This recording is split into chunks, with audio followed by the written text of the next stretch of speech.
you to be on call. All right. So, okay. Yeah. So the browser, we wanted to see what we could do with browser API. Basically, visualizing blockchain identity in the browser as a key service. It made up a few areas that we felt there was ripe for standardization. One was creating a new API or updating an existing API for auth. So maybe an extension to the WebAuth spec that would allow the browser to understand a blockchain-based identity and do the signings necessary to log you into sites. Secondly, we wanted to resolve and display blockchain identities in the browser so you could view people, objects, devices, anything that was defined as an identity on the blockchain. Imagine opening a tab on a browser and typing in like your name.id or some device you have .iot, and actually seeing a page, a Chrome page that displays the output. So it's kind of like a profile of that identity. And then also adding DOM APIs for interacting with identities. So the idea that if someone has an identity and signs a site into agency with it, like Twitter or something like that, putting some DOM APIs out there to CRUD identity data that Twitter might have access to. So and then also request payload signing. So that's something the browser would need to do if you want like implied authentication. You would have the browser use a derivative key to sign payloads as they go out, so that apps that are receiving those payloads can check that they're from the user. So those are like the 4 areas we were interested in pursuing for standards, and that's about it. Well, first off, Everybody likes clapping. isn't that fun? Have those been recorded up there? Yeah, I put 3. Okay, great. Okay. Oh, well, I guess, are there any questions? Oh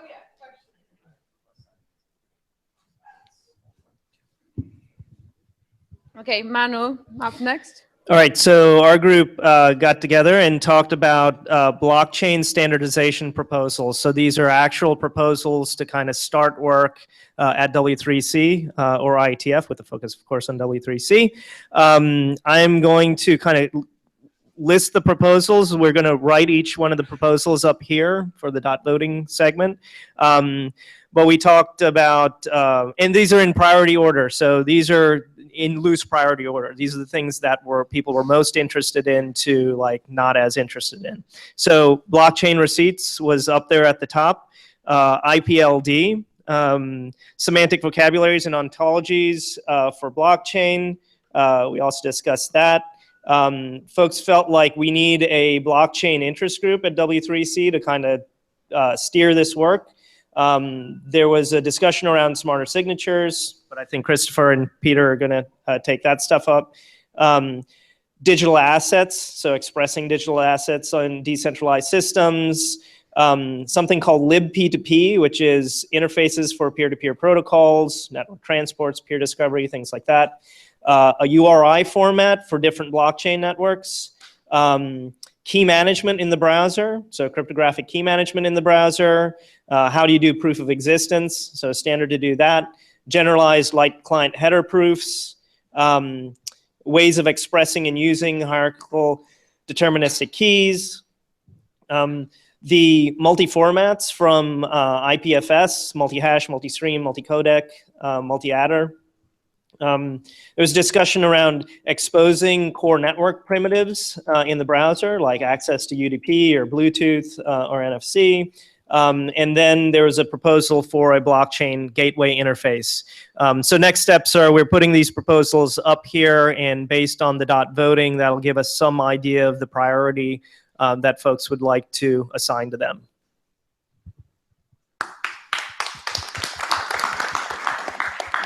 Okay, any questions? Did anyone actually listen, or everyone's on their phones and laptops? Okay, great. So I'm gonna...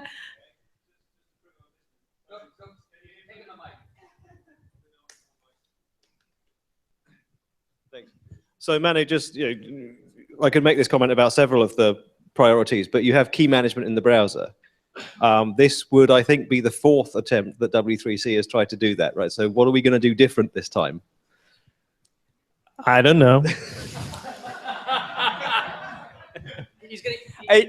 More seriously, I think there's a more pressure now on key management. We've got other systems that we're trying to integrate with, and the question is that going to change anything? I don't think there was a concrete proposal around what was different. It was just we would like to have that discussion again. The field has changed.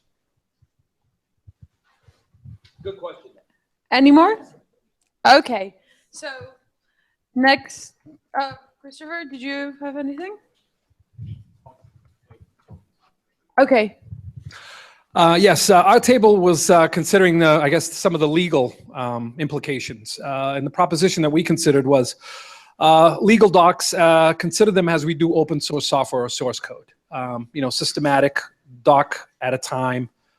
And we discussed a couple of different things, specifically mostly what some of our challenges have been around, the blockchain as a communications channel. How do you legally secure that open communication if you're talking about transactions? There's no real legal framework that's been established as of yet. For example, our friend here from China is working with the Chinese bank. They're extremely conservative. They want to make sure that whatever is going on is regulated and it's governed appropriately. Myself, working at university, we're not able to leverage similar knowledge with similar situated institutions. So our Office of General Counsel is swamped using anachronistic methods. So the key takeaways for us were, sorry, I have 12 pages of notes. I'm looking at you. It is now. He's in education. I'm looking at Marta and I'm getting very scared because I'm running out of time. So we were looking at some next steps. I think looking at Common Accord, for example, as the core of a solution, or at least the beginnings of a solution, coming up with a common record format.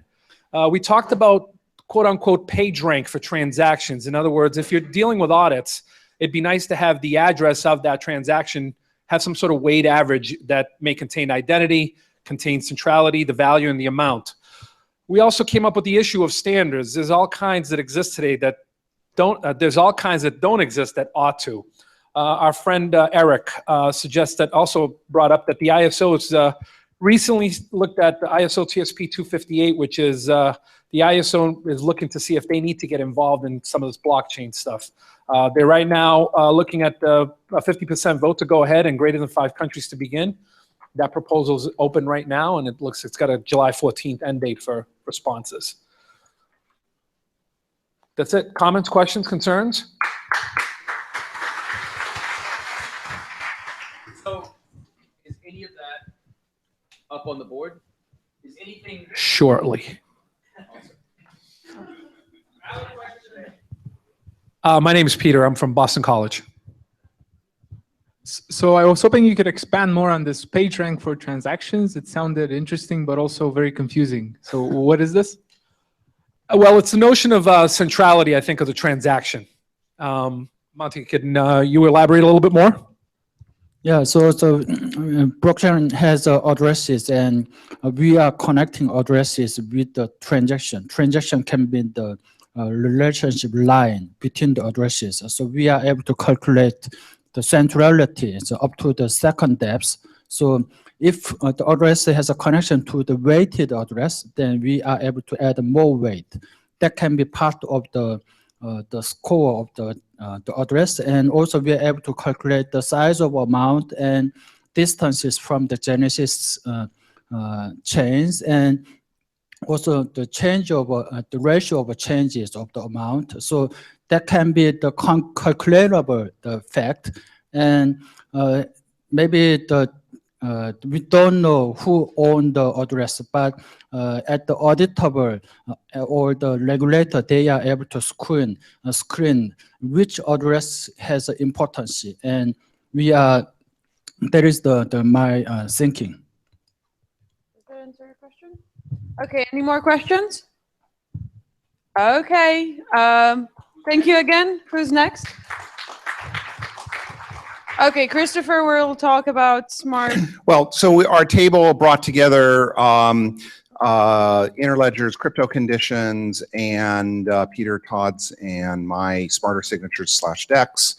The main thing that we settled at the end of the discussion was that they're very compatible. that we ought to make them work together. So we got some additional requirements from crypto conditions that we will try to resolve with DEX and have a single approach to it. There's some discussion about bringing it to ITF in July. So maybe I will be going to Berlin after all, to see if there's interest there. And if there's not, we may bring it to W3C. What was the discussion about?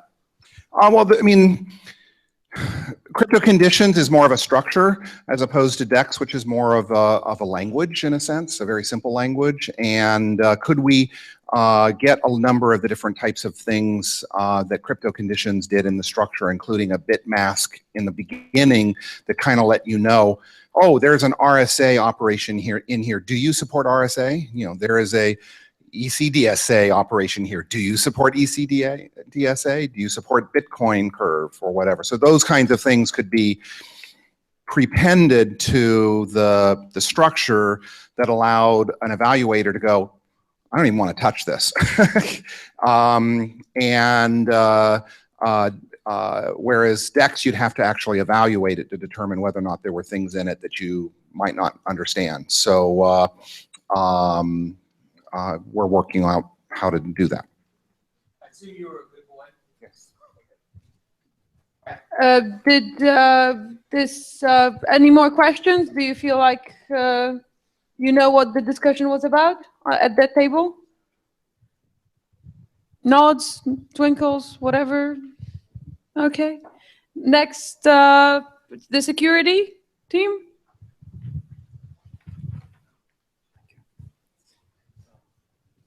Right, so we had a small committee at the security table, but we had a discussion that started with the level of research and how mature this is, and how does that reflect in the implementation level, and the fact that, okay, for some blockchains, if the functionality is very reduced, we were doing okay, but this is no longer the case.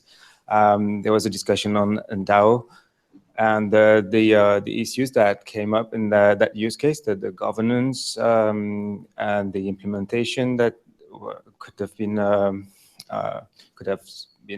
implemented up front, separation of the hash and execution, so splitting the different parts so as to make them auditable and make more hardened and make them more secure.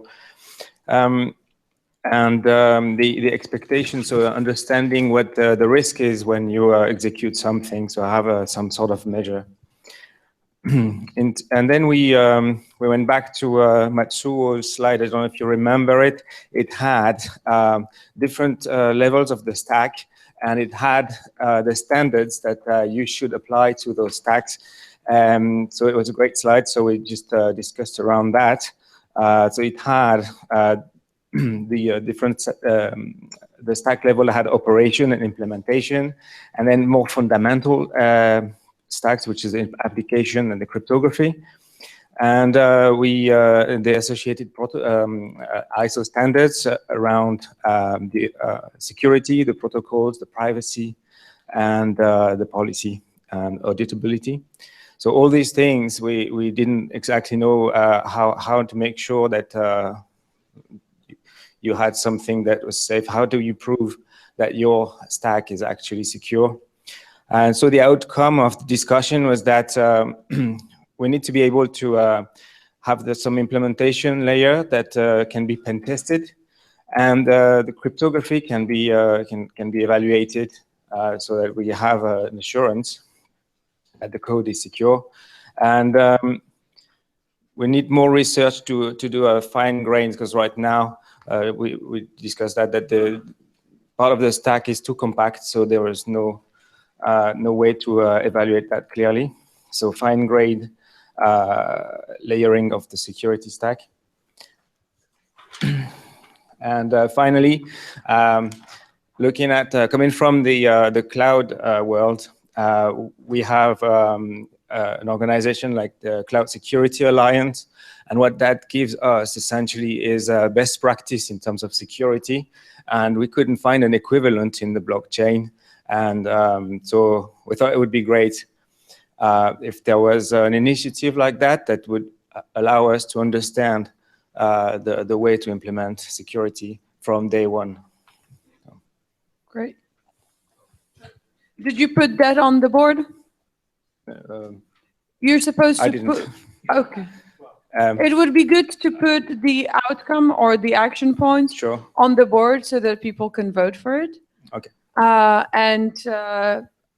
assume that now you're setting up this organization that you talked about. We'll find the right people in the room, I'm sure. Okay, so if anyone wants to set up another organization, go to this guy. Any more questions? Joey, you can tell. Okay. Next, IoT.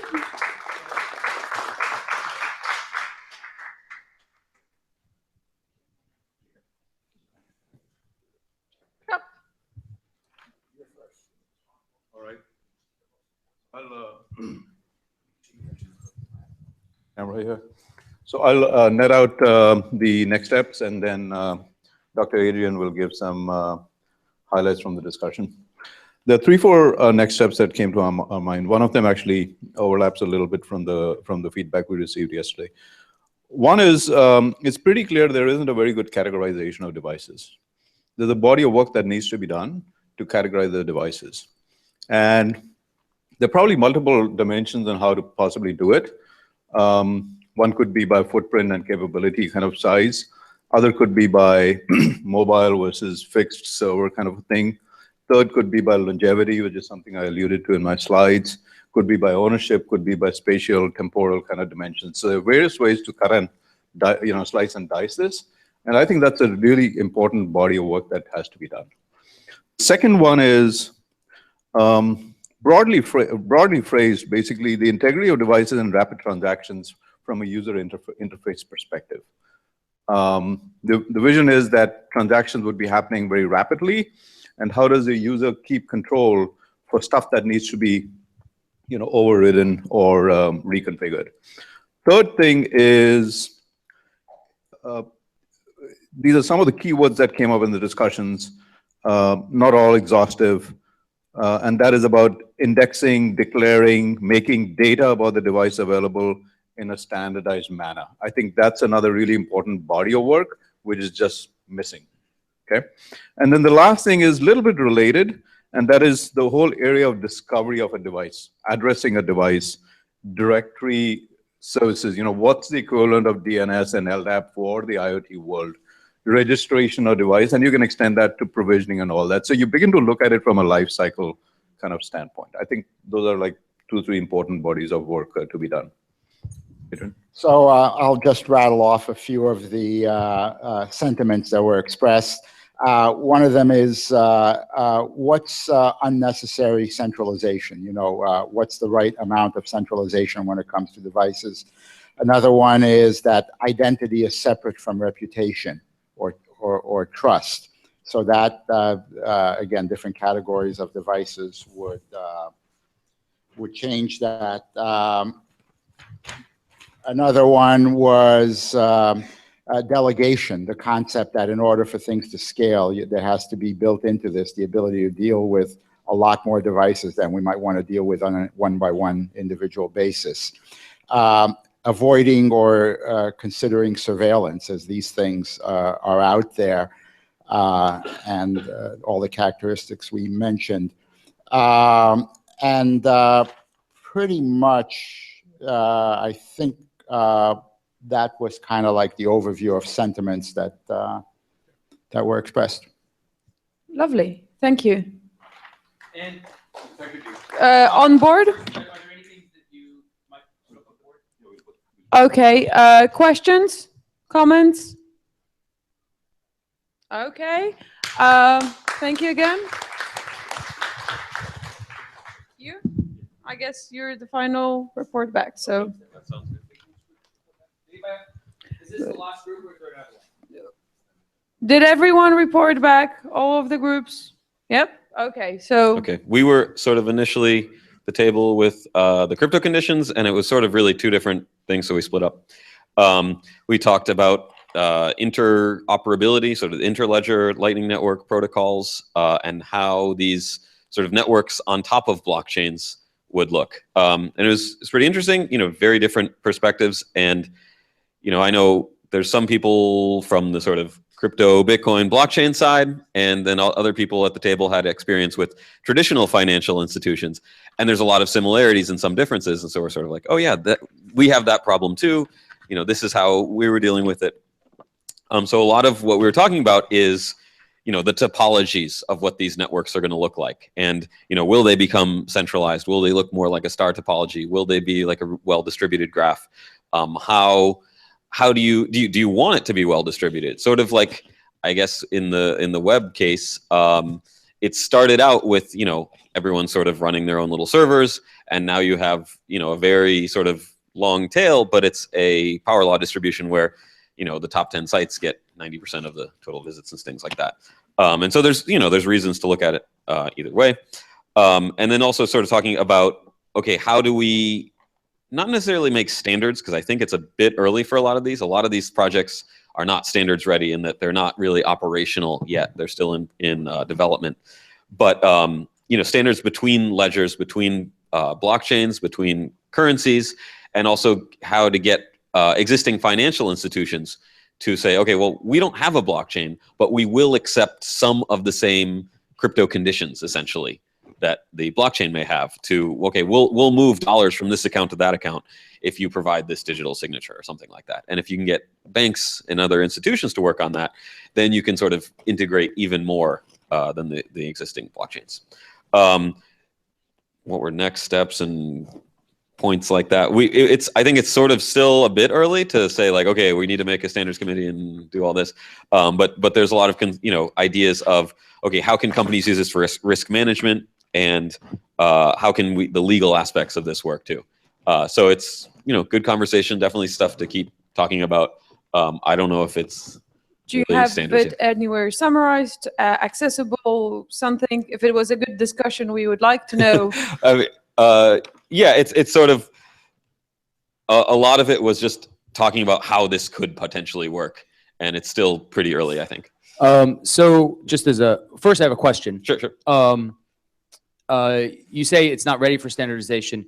Is it ready for something? Would incubation help? Is it still in the phase where you just have a project that you need to work on, or is it maybe to the point where starting a community group or starting a conversation like that might be a step towards, who knows, maybe 2 years, whatever, 4 years, whatever it is down the line. Yes. So that's also something up here, and we can prioritize things based on their urgency and their readiness. But we can also be thinking longer term, how does this fit into the larger thing? I think standardization is really important, and a lot of it now is just, okay, here's how what we're working on works, and here's how what they're working on works, so we can all see how it all works and stuff. So a lot of education. Okay. Sorry, as an admin note, if you want to give us any of the papers that you have that people have written notes on, if you don't want to keep them, give them to us and we'll try to record them. We will record them. Yes. We will take a photograph of them. My question is, I thought it was very important that you said that you didn't think some of this was ready. And so Doug had one part of the follow-up, which was, oh, well, what would be ready? I'd be very interested to hear your sense, because you're definitely in the middle of it at your company.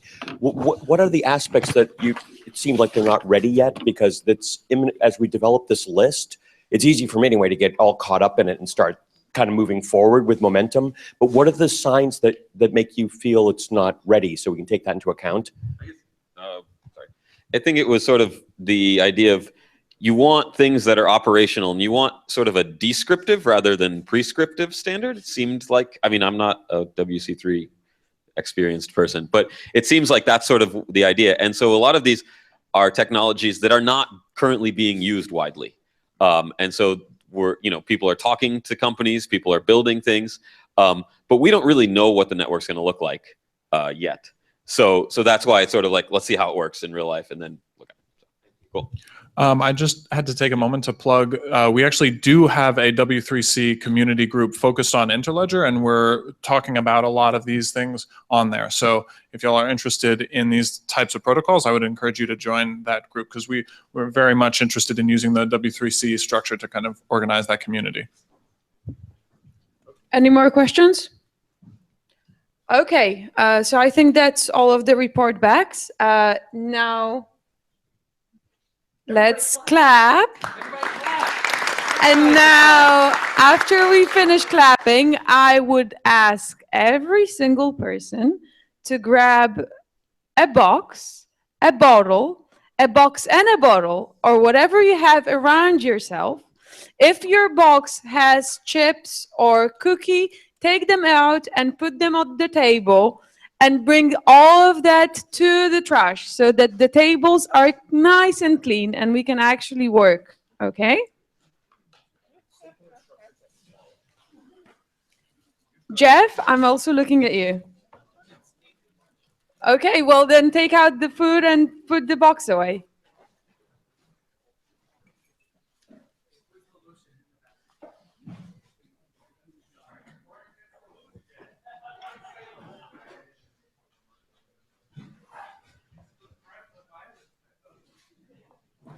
I'm still seeing empty bottles on the tables, so they should disappear.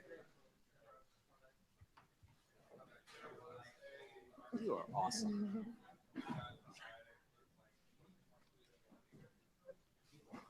Manu, you can keep your box. No. I saw when you came in.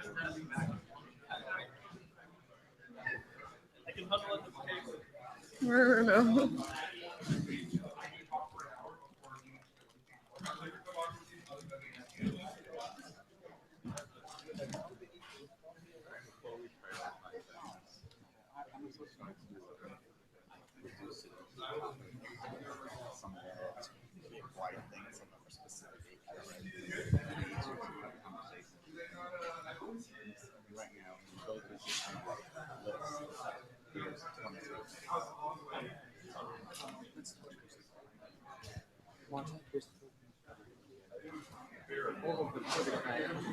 Are we doing the dots now? Are we doing the dots now? Yeah, we are, but we're having a session. So we're going to have a break for a few minutes, and then when we come back, we're going to be doing the dot voting. And please make sure that the tables are really clean. So like if there are bottles and so on, just clean them out. We're adults, seriously.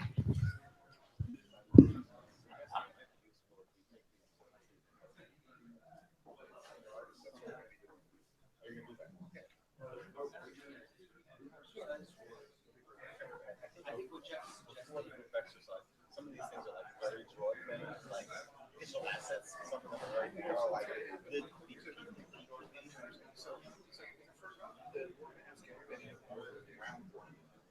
something you're so committed to, something that really like so the one, and I'm going to say this, the warning thing, this is true. This isn't ready for standardization. This is what we're then spoke an opportunity to talk a little bit about the ones that have the most of each of them, and that will then allow us to get very I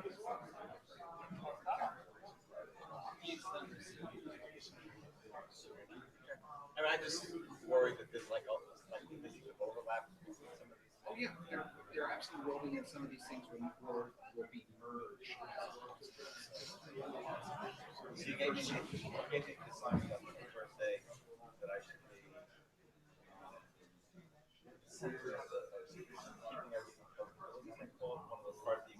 Yeah.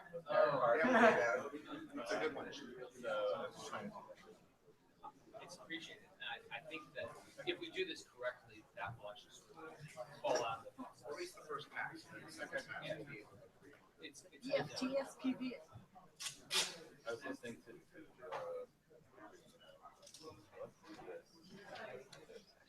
whole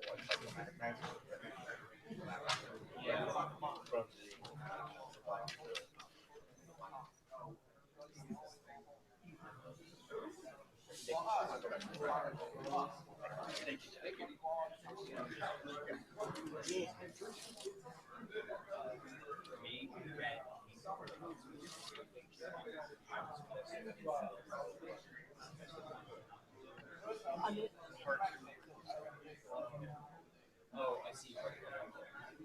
Okay. No, no, no. Nope.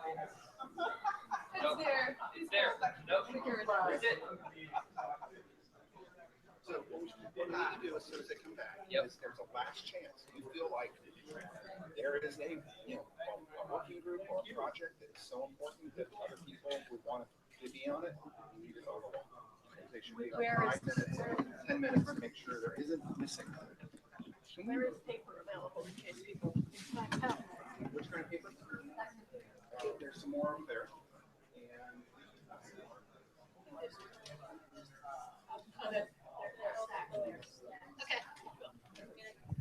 So, everybody, while you are milling about, feel free to come up here. Look to see if everything that you're interested, or if something that you're interested in is represented up here. If it's not, go ahead and make one. And we will be handing out some stickers in a moment. Everybody likes to play with stickers. And are we ready to? Does anybody have? Are there people that have something that is not on the wall that they definitely think needs to be like a working group or a major project that's a collaboration that maybe was discussed on a okay, start over again. This is your last chance to get something on the wall. And what should go on the wall is like a major project, a potential working group activity, or something that maybe we talked about yesterday but somehow didn't come out of the discussions today that are deserving of group effort, group collaboration. So we want to make sure that we're not missing a few. One thing, yeah, so if you think you've got one, come up here, look at the ones that are on the wall, make sure that it isn't a duplicate, and then write one up. We have like 5 minutes.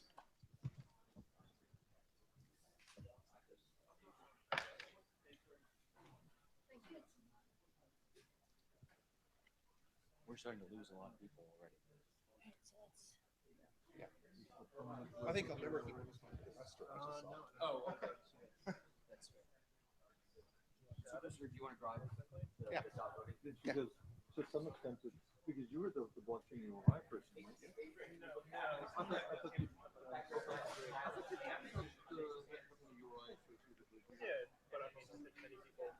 No, because that proposal today. Oh, all right. Because if you have a URI but it resolves to something that could not be there tomorrow or change or something, Right, then and that's kind of the idea. that's the idea for So you could say, you get it from the web. Yes and no. If you have enough nodes that are mirroring the data, but it doesn't. It doesn't do things like content monitor. It doesn't take care of keyword contents. Whereas with Internet Archive, you could. Right. So I get multiple reps. Unless we use eminent domain on Internet Archive. Eminent domain sort of implies central, and we're trying to be away from central. Yeah. If you're talking about access to content, and it's always guaranteed to be out there. Does anyone not have these stickers? They're automatic, right? Or rather, you don't need to tell anyone to get the it's there.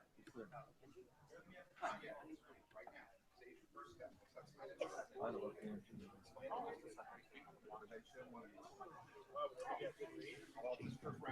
This is the vote.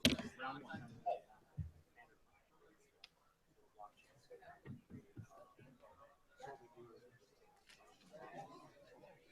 Let me explain.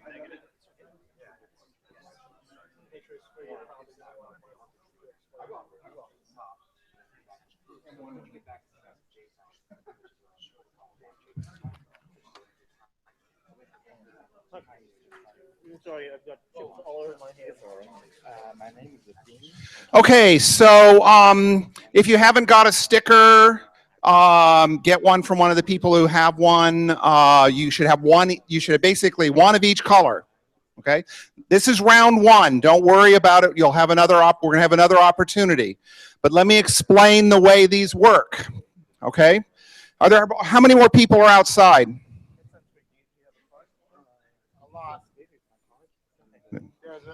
There's a dozen people at least. Yeah, can you do a quick run outside? Doug, can you do just a quick?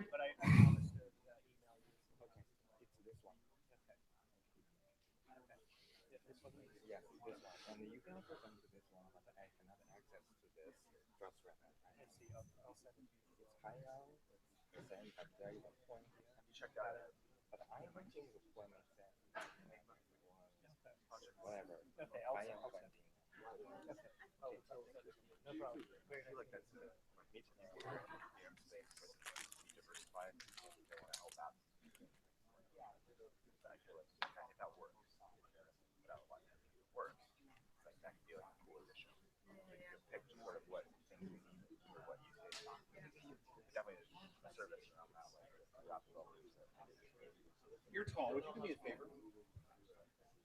Would you grab the W3C things and move it over like 3 notches? It's taped. Right now we can harden like a VM.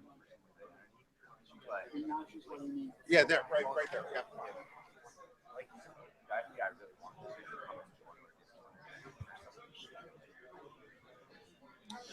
Okay, so okay, so here's what we're doing. Phase one. So you're gonna have an opportunity to do more in a minute, but phase one is I want you to put on your red tag on the single item that you are most committed to. In other words, you want this to happen more than anything else, and you are personally committed to making that happen. Okay, I know that's going to be a hard choice for a number of you, but it's okay. We'll figure that out. The second thing is green. The green is, this is something I really want to see happen, but it's not necessarily something that you are personally committed to, okay? So the idea is I really want this to happen, but I'm not necessarily going to be able to give it as much time or any time. That makes sense? Finally, yellow is a warning, okay? The warning can be that it's out of scope. It's too big. It belongs in another organization. It should be merged with somebody else's group. It's basically a warning of some kind. You know, this is a rat hole. Yeah, whatever.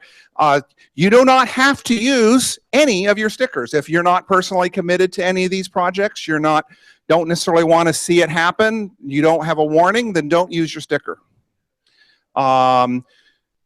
We're going to give it about 10 minutes to basically get the first round of stickers up on the wall. And then we're going to have a bit of a discussion about the things that are the ones that emerge that have the most of each kind of sticker. And then we can basically figure out then, do we need to merge some things? Do we need to prioritize some things, etc. If you have put your stickers down, please pull back from the wall as far as you can. Don't kind of hover around the wall.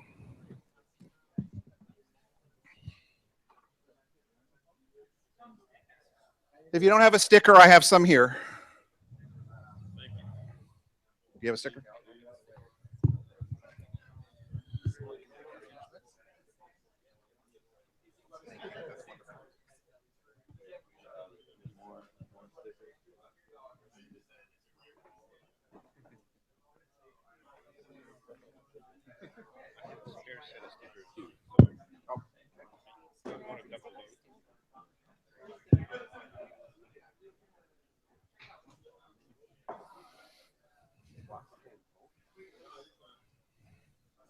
So again, once you've got your stickers down, please come, pull away.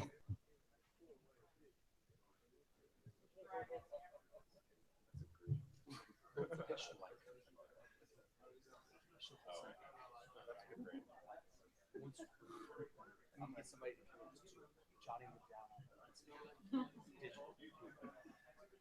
we start.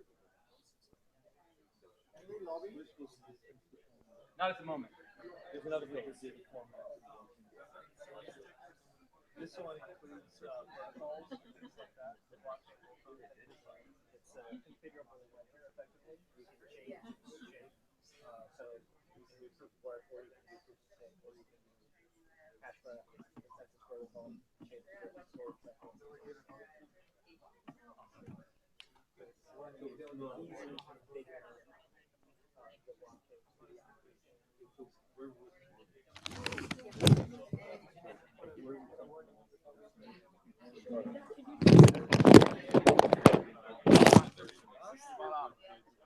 我也对这个非常感兴趣，不过我要再看看其他的，因为我们搞什么数字版权这种交易的话，对这个 digital asset 的定义是很重要的。定义它有什么属性，我们还需要。反正这个做东西跟那个最靠近。对。因为我刚刚开始看，对整个 digital asset 产生了很大的疑惑。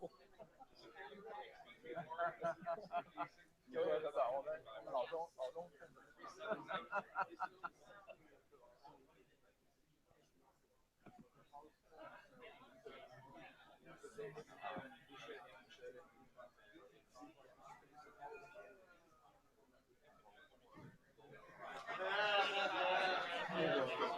那个是 CIF 的这个收据是吧？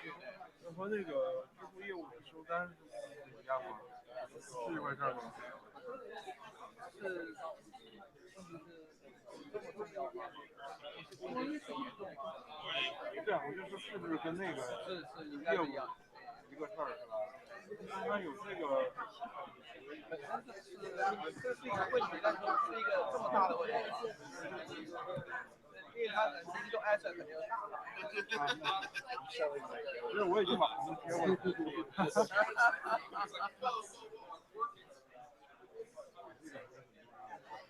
那个贴黄的我觉得奇怪，它那个我那个代表，黄色代表说不好，没有这个 auto 说。If you've got your stickers down, go ahead and have a seat at your table. If you got your stickers down.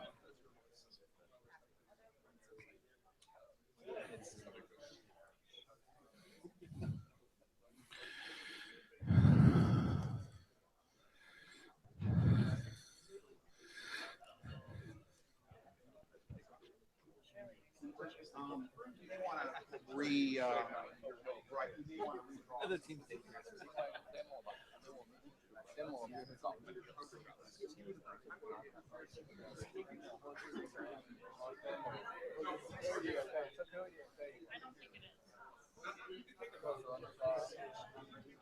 Where do we get stickers?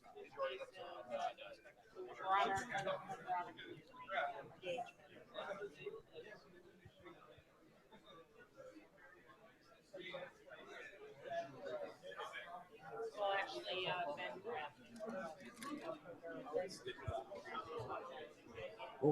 You want to.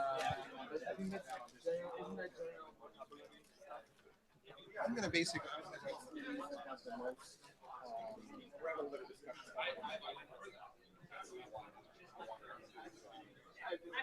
with nice big letters for the next round. I think.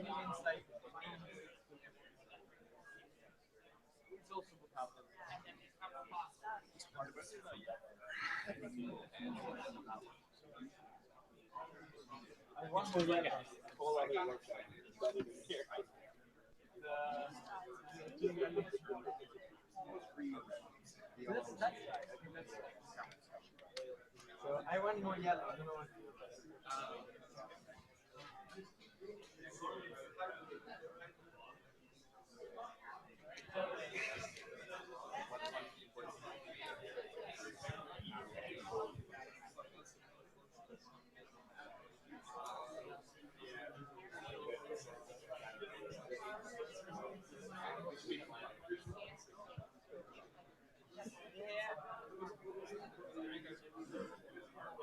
You only can see like Emilio's your. Oh, that's important. I'm gonna vote with everyone else. I want to open fast. I want more. We're gonna do that in green stickers.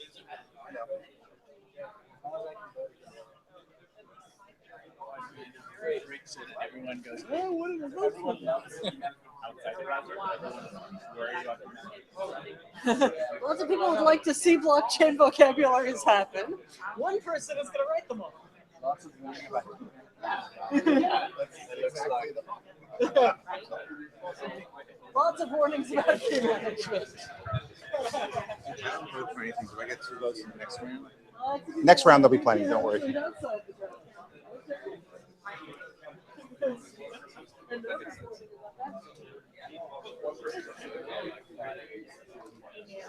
Mine. Where did the?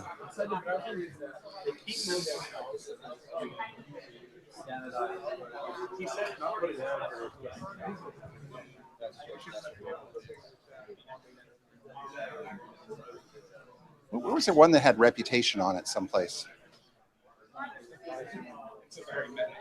Oops, I'm sorry.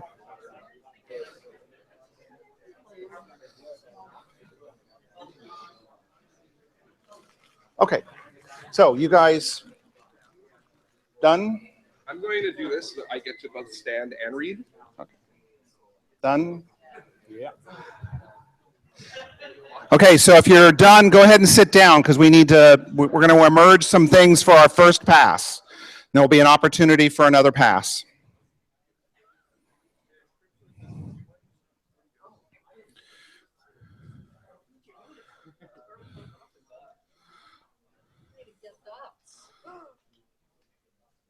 Did you?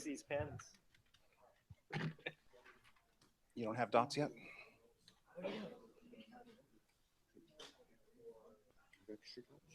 Pardon?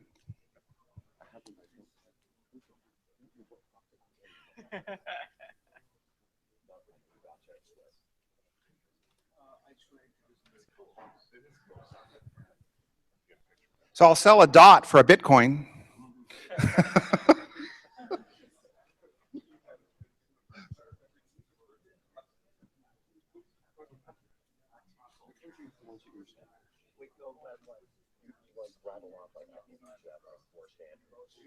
Well, no, I mean, that's kind of enumerate them.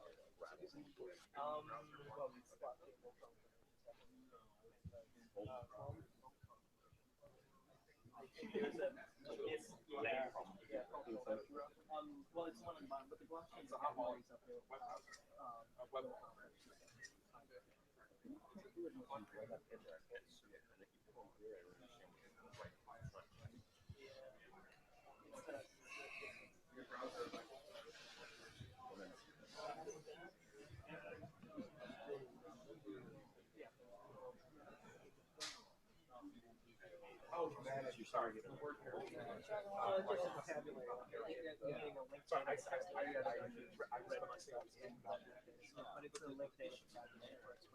A lot of these companies are still dangerous.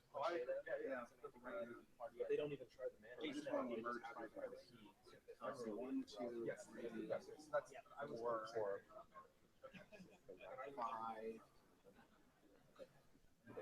Now, if there was one way to basically express, let's say there was 4 of them.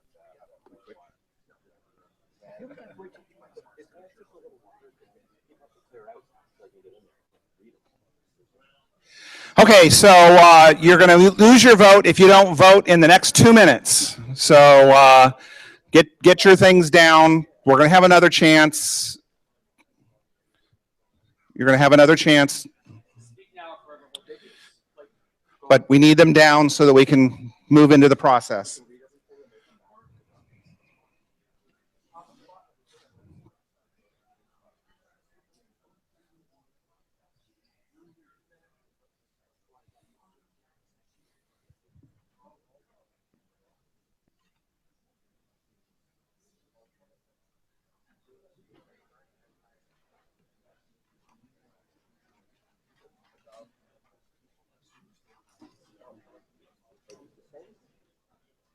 What? Blockchain gateway and what else?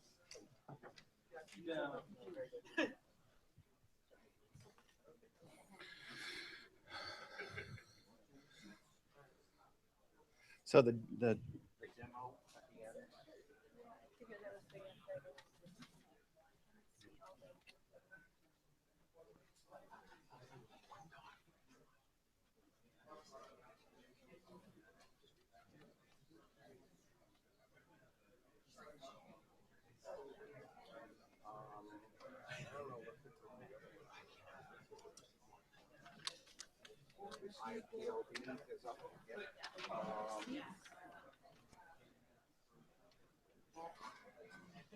Is there another one that's proof of existence?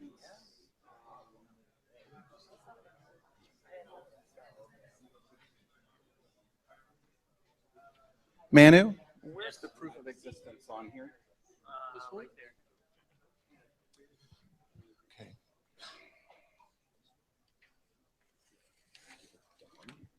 Okay. This is an open question. I'm going to leave this to get.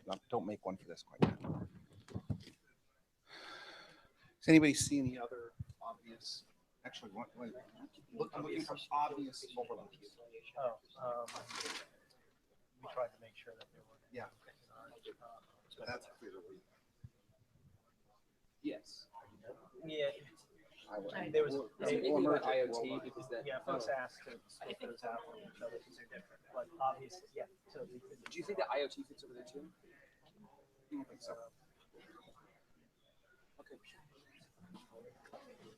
Okay, so Daza, down or lose it.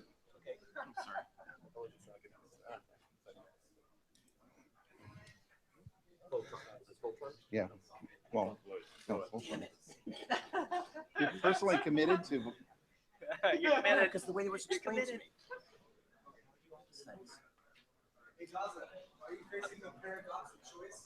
Okay, so a couple of things before we go into the next phase. I'm looking at this here. We have, well, first, thank you for round one. Thank you for round one. The first thing I'd like to get a clarification on is we have two here that are relatively similar, but I want to make sure that they are. So there was a group that was talking about proof of existence, in the sense of Tyrion's chain point style of thing, and then which cross blockchains allows you to put proof of publication on a variety of different places. Proof of existence is what they've called it, versus some people that are committed to blockchain receipts. Is there any objections to merging these together? And is it proof of publication or proof of existence or proof of, I mean, so who are the two people that were committed to blockchain receipts? Okay, so are you familiar with chain point or that? Is there? Okay, how about over here?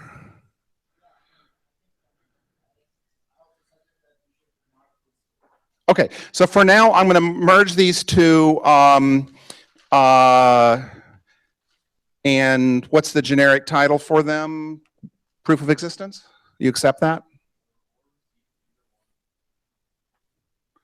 Okay, but so we need one for this. Okay, so a couple of interesting things have emerged out of this. So I'm going to start with some counts. So we have 1, 2, 3, 4, 5, 6, 7, 8, 9, 10, 11 over 3. Can you write on digital assets 11 over 3? Actually, I'm. Yeah. Okay, so digital assets has 11 committed, 3. Okay, so this is representing digital assets on the blockchain and other decentralized systems. These are data formats was the thing. We have, again, 11, 3, and 3. If you can write that on the digital assets. You got it. Okay, so I want to ask real quick, do any of the people who said put down the 3 warning dots. Do you want to explain what your warning was or concern or? Can you read out the whole description? Sure. Digital assets. Topic is representing digital assets on blockchain and other decentralized systems, period. Data formats, period. Okay. So there were 3 warnings on here. I had 1 warning. Okay. My warning is that, as I said at the very beginning, there is a healthy skepticism among browser vendors in working on formats. And if we start on format stuff first, there is a reasonable chance that they will dismiss other things that we do in the space. So if they think, oh, W3C is only working on blockchain formats things, they might ignore it. That's my personal opinion. It's just a warning. It's not don't do it. It's just to be aware of it. Any other warnings?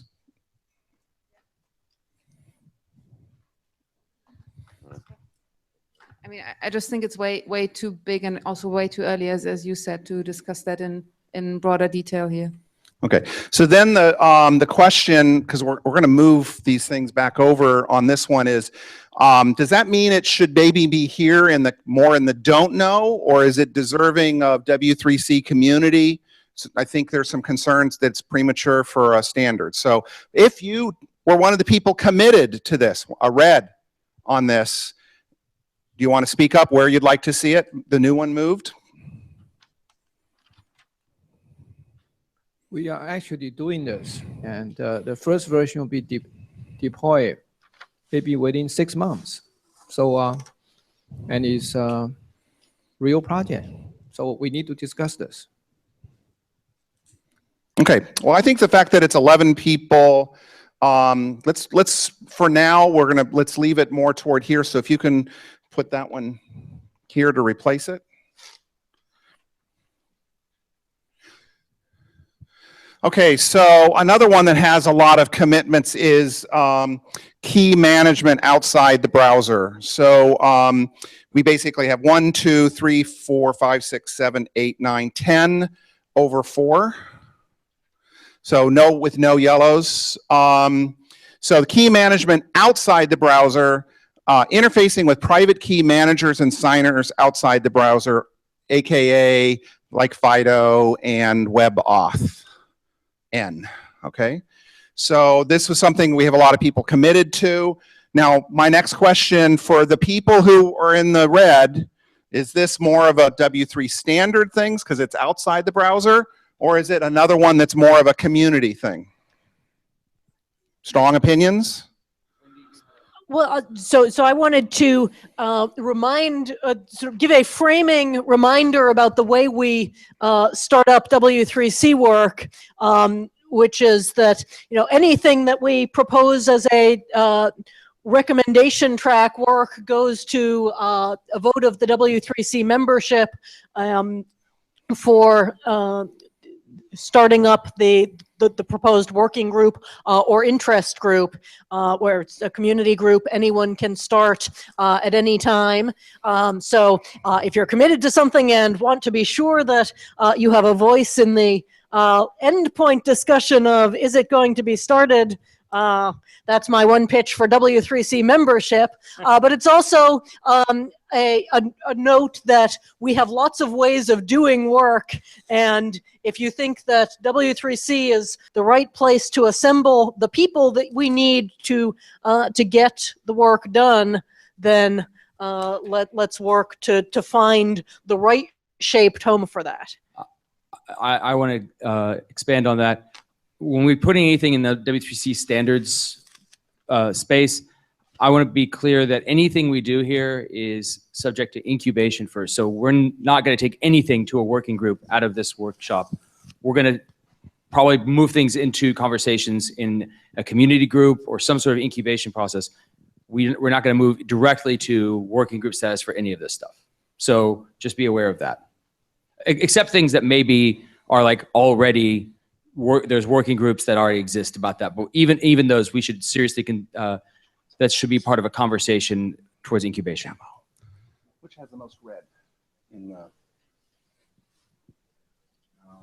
identity off? Okay, so the next one, identity auth, blockchain identity auth, update the web auth spec to add the blockchain identity auth flow. So the web auth spec is currently a W3C spec. Do we have members from the web auth spec community in this room? Okay, so I'm going to, so this is again 1, 2, 3, 4, 5, 6, 7 over 1, 2, 3, 4, 5, 6 over 1. So we had a warning on this one. What was the warning? Did anybody warn about browser identity auth, or blockchain identity auth rather? Okay, so this will be the first one for now. I'm going to put under the W3C section here. Not necessarily, as you said, it will have to start off in some other form, but I think that, you know, it's clear the target is a W3 standard or a change to a W3 standard. So I think that's the first one that absolutely belongs underneath that. We have down here IPLD. So this is a format to represent hash link data. It's compact, it's an interchange format, path travels across distributed data structures, general. Merkleized JSON was the quote unquote in here. We have 4 people committed to it and 1 just sort of general interest. So you guys kind of put it back over here. Where do you, I mean, is this something you eventually, is this just going to be a community thing? Is this something you really feel like should be a W3 standard because of patents or? So IPLD is already a spec and should become a standard either through W3C or IETF. It's not exactly clear where. It may belong more in W3C because it has more to do with ontologies and so on. So yeah, it is meant to turn into standard. Okay, so here, or here? First column, he said. First column, okay. So let's, actually.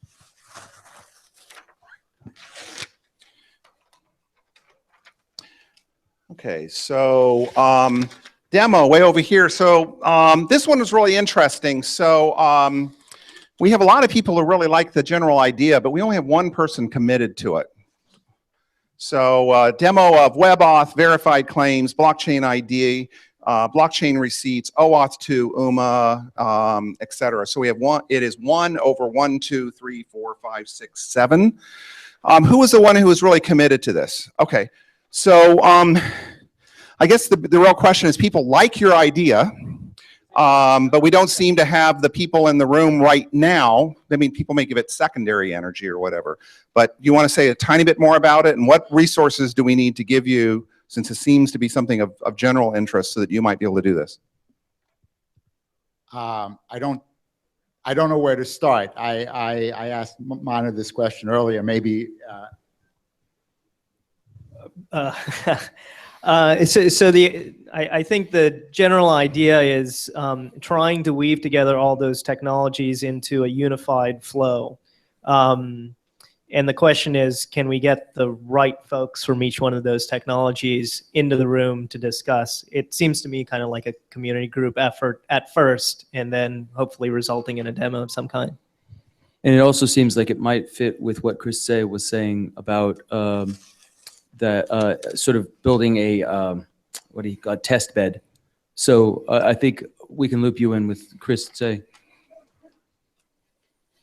Well, for now, I'm going to put it under the don't know column. We don't have sufficient commitments or whatever in this first round. Maybe there'll be some more interest in it later. Obviously, a good signal has been sent to the community that the community thinks it's a good idea. That's great. So where was best practices? What's the one that has the next most, do you think? Interledger? Security? One of the security ones. Oh, yeah, key management in the browser. Okay, so we'll start with Interledger. So Interledger is already a W3C community. We have 3 over 2 no warnings. It's already a community. Is your intent do you feel like this is something you're really going to be moving toward a standard? What's the, W3C's kind of state on this and such? Do I put it halfway between community and standard? Yeah, so sure, halfway between is good. So it's already being worked on as a community group. The intention is very much to pursue it as a standard. It's possible that some of the lower level stuff may be pursued at IETF, but there's also higher level protocols for exchanging, for basically setting up interledger payments. So that's something that we are interested in pursuing potentially with W3C. Okay, so blockchain vocab. So this is blockchain vocabs is another example of one that has it's 6/1/1. So obviously there are a lot of concerns or questions regarding blockchain vocabularies in different languages and things of that nature. I'm sorry, 161. You're correct. My apologies. So one commitment. Who was the one person committed to this? Okay. Do you want to say a little bit about your commitment and what you'd like to do, or? I just think we need to kind of get started on common ontologies and vocabularies for working with these things. I know somebody who's not here at Fraunhofer who's already started drafting an ontology that we're working with. For that. So where would you like to see this output? I mean, do you want this to be this inside another community, within a working group? Does it not need anything? We just need to publish it and put it on a website? What's the... Maybe a community group? I'm not completely familiar with the structure of the W3C. So, yeah. So I suggest we put it under don't know for now. Oh, go ahead, Manu. So we may want to combine the blockchain Voltron stuff with that other one, meaning that blockchain Voltron has two commitments on one of them. The Voltron stuff needs like some base layer vocabularies, ontologies there. So those folks would probably naturally gravitate to that vocabulary group as a first step. Okay, so I wouldn't say don't know. I'd say a community group of some kind. Okay, so there were two people that were personally committed to blockchain Voltron. Who were the blockchain Voltron people? So sorry, just a second before we. Hi, this is Arno again. Just to clarify the discussion, there are a lot of people who are not familiar with the W3C process. Those name community do not mean anything. I think the better way to describe this is whether you think work should start on actually developing a specification, or do you think you need more of like a discussion forum? I think if you put those into those buckets, that's something everybody can understand and independent of the W3C process names. Yeah, that's a good point. So when you see W3C standards, think specifications. When you see W3C community, think continued discussion. Specification. So normally, is it always discussion and then standard, or do sometimes people just do a standard with no discussion? Every way you can imagine. We've been working to start the standards work from something that gives an indication of interest and the shape of the standard. So whether that comes as a member submission or a community group report, or if you've got code and you can abstract a standard from or an outline of what a spec might look like from that kind of submission can be a good way to start. Of course, I don't speak for everyone, but from my part of the world, we have customers that ask for stuff, we make it, and then if a lot of customers use it, or there's competing products that are very similar, not directly competing, like maybe, your feature A and our feature C are the same, but they're trivially different to the point where we can't interoperate.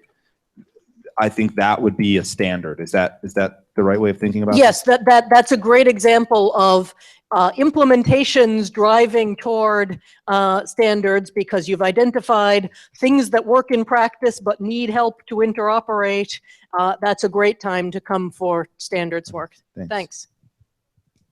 Okay, so I still have a thing here. So blockchain Voltron was 2 people committed. One was where?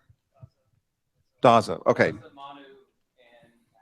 Okay, so and we have 1 person committed to this. Did you understand blockchain Voltron? Do you feel like that might be a good input? We want to merge these a little bit. Okay. So if you can make a new one, Voltron and 301 and 161, just sort of combine them. Okay, so the next one is proof of existence. So we have 3 people committed to it. 3 people think that it's the top thing that they would like to see that they aren't necessarily committed to. No warnings.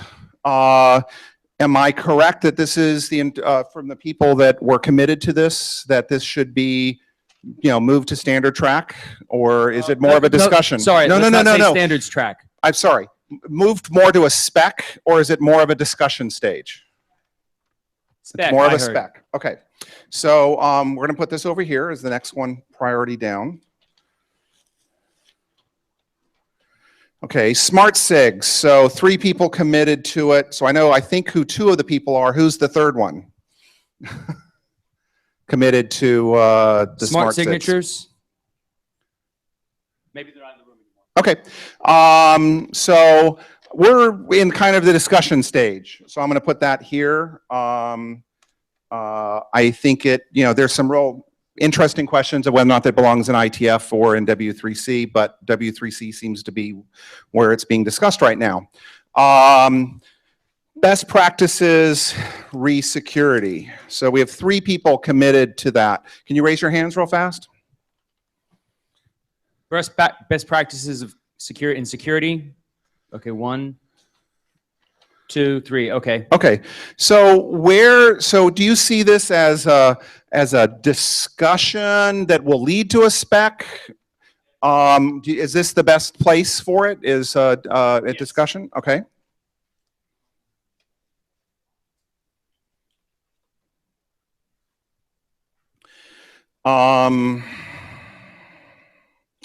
libp2p, where is that?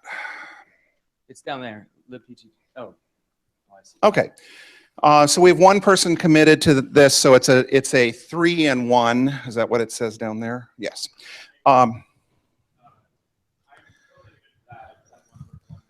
know. So IPLD is the most important thing, which is why my red dot is there, but we will be pushing all the libp2p stuff anyway, and we're committed to making those into specs.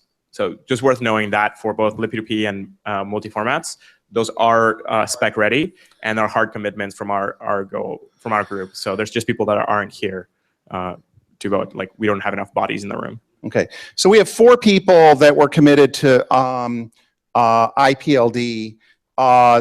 This isn't precisely the same thing. This is, but should we put these close together? Should we kind of merge it into one? They are orthogonal. Okay.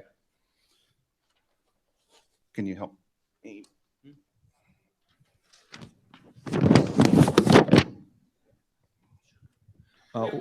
Juan, just in practical terms, is it the same team that's making all 3 of these things anyway?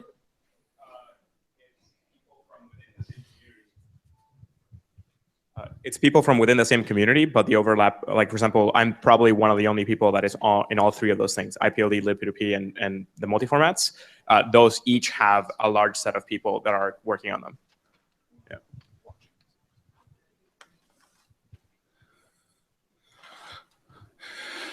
Okay, so multi-formats, some of the same crew. Nobody had it as their highest priority, but it's sort of been the same thing. So I'm just going to kind of, it's that same stack, yeah. But more belongs here, I think. Light clients. So one commitment, one warning. Let's talk about let's do the warning first. Who did the warning on the light client? You don't have to if you don't want, but if you'd like to share why you warned. Okay, so who's the person committed to it?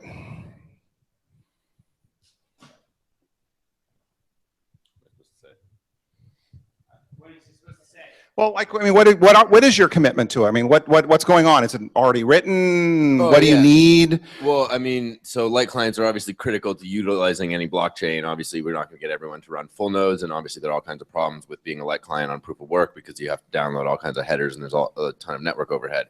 So what we're seeing is in the move towards proof of stake and standardizing the light client process with proof of stake, it's much more efficient, and we want to agree on a set of standards so that, you know, when Ethereum moves to proof of stake and we as Tendermint have proof of stake and, you know, IBM has their own proof of stake like consensus, we want to have a common light client format so that we can write client side software that will be able to work with all these things very easily without having to, you know, re-implement how they're going to know that something is correct. And a lot of this actually ties into the proof of existence stuff too, and potentially even the IPLD, depending on, you know, verifying the fact that there has been consensus that this set of people who are the current set of validators for this thing agree, and that there's some link up to a hash that's in a block somewhere. Those all kind of fall under the same heading of doing light client verification. And we're obviously very committed to getting that done. Yeah.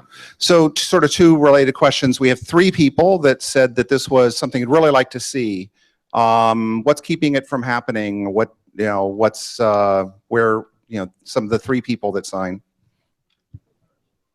So I'm actually, you only have one sticker, but I'm a big proponent of light client, what Ethan just said. I mean, it has to be done, but it's at a much higher level than many of the other things, right? Like Ethan was saying, there's a lot of dependencies. So that's the goal. Like for my selection, like I'm selecting it so that you can make those light clients, right? So is there, okay, so is there a way to narrow the scope some, where it might fall better with another group of people, or?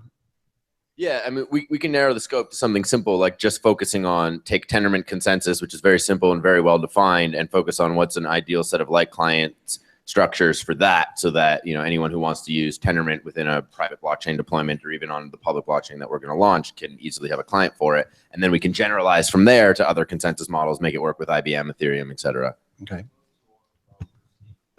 Isn't that close to a receipt as well, basically? Existence people are doing, but it's a matter of, you know, they want to prove just that some data was in a block. I don't know if they expect that to come with, you know, a header chain that shows that it's the longest block or all the header chains they can possibly find. I mean, it really is a dynamic online protocol. So you We can, make that a lot easier with proof of you stake. can veto this, but I would like to suggest that maybe you write up enough to contribute to the proof of existence people to help them understand the problem and why it would be useful for them. Does that make sense? And then you can decide, you know, they can decide if they like it and want to figure out how to make it work. Otherwise, you know, you'll need some more people to be involved. Yeah, I'm not necessarily opposed to merging the proof of existence and light client stuff under one heading. They really are the same thing, just under different names. Proof of existence is maybe the better buzzword. Yeah, they got merged. So so receipts and proof of existence are merged. Yeah. Then we should merge that with that as well. Okay. So they'll have to figure out if it's an appropriate work item and all that kind of stuff as that emerges. But for now, we'll do that. I find it fascinating. Nothing but, let's see, 1, 2, 3, 4, 5, 6, 7, 8, 9, 10, 11 in key management in the browser. You don't need to write this one down, but I just, 11 warnings. That's a potential signal to browser makers. Where else do we have commitments? And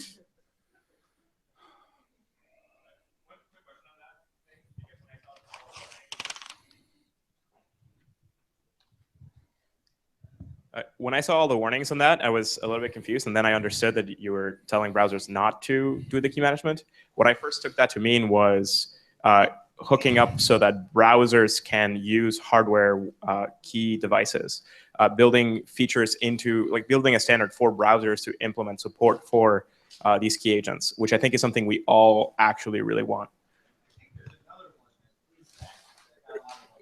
Yeah, so key management out of the browser doesn't necessarily say it connects to browsers, so there's like confusion. And not in this room particularly, but in another W3C community group, there is the hardware-based secure services, and one of their prime use cases is key management in external or device internal hardware, secure hardware, and the interface with the browser. So if you're interested in that topic, the hardware-based secure services CG would be excited to hear your input. So Wayne Chain, what was the table behind this one? I somehow Say it again. I can't. Wayne Chain, time traveling transaction standards. I should have put. I want to commit to that. I don't know what it is, but Wayne Chain. So what was the table? Can we describe it?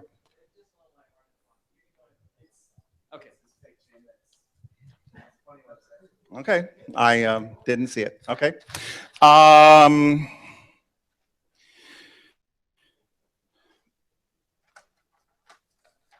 So we don't have great representation from browser companies here. We do have some Microsoft people, but I don't think you're on the browser team.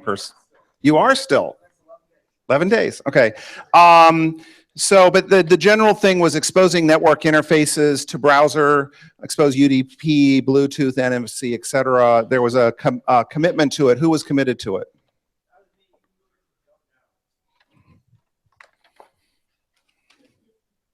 A lot of warnings on that one. So does anybody want to? No, let's move on. Move on, fine. Gateway interface, no warnings. Who was the committed? I thought you already committed to one. Yeah, well, Jay was spend. Jay was the one who committed to the light clients, but he had to step out for a meeting, so he asked me to step in for him.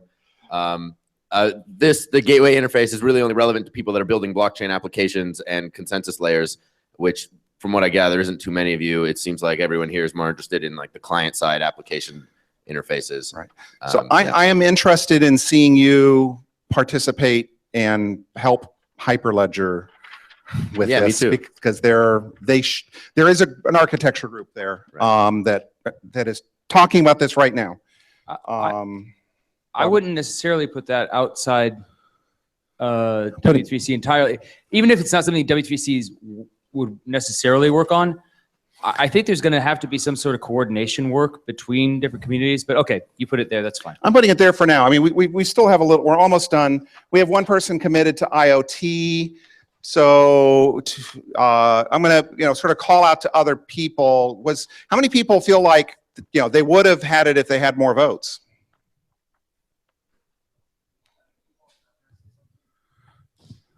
Sorry to talk so much, but I'm not sure how IoT is distinct from just like the lightest of light clients, right? That's what it is, right?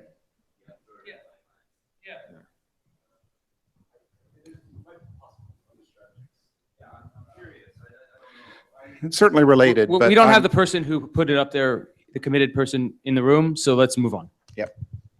We're getting close. So warning on that, warning on that.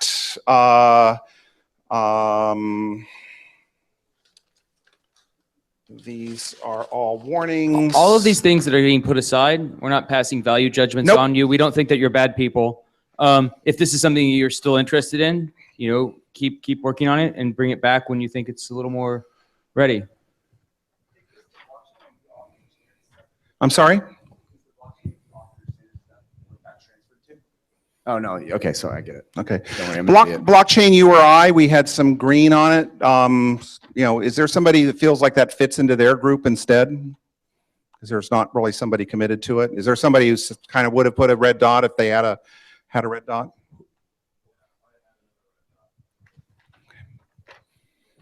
If I had another red dot, I would have put it on URI. I think maybe IPLD will address that, or it's not clear to me.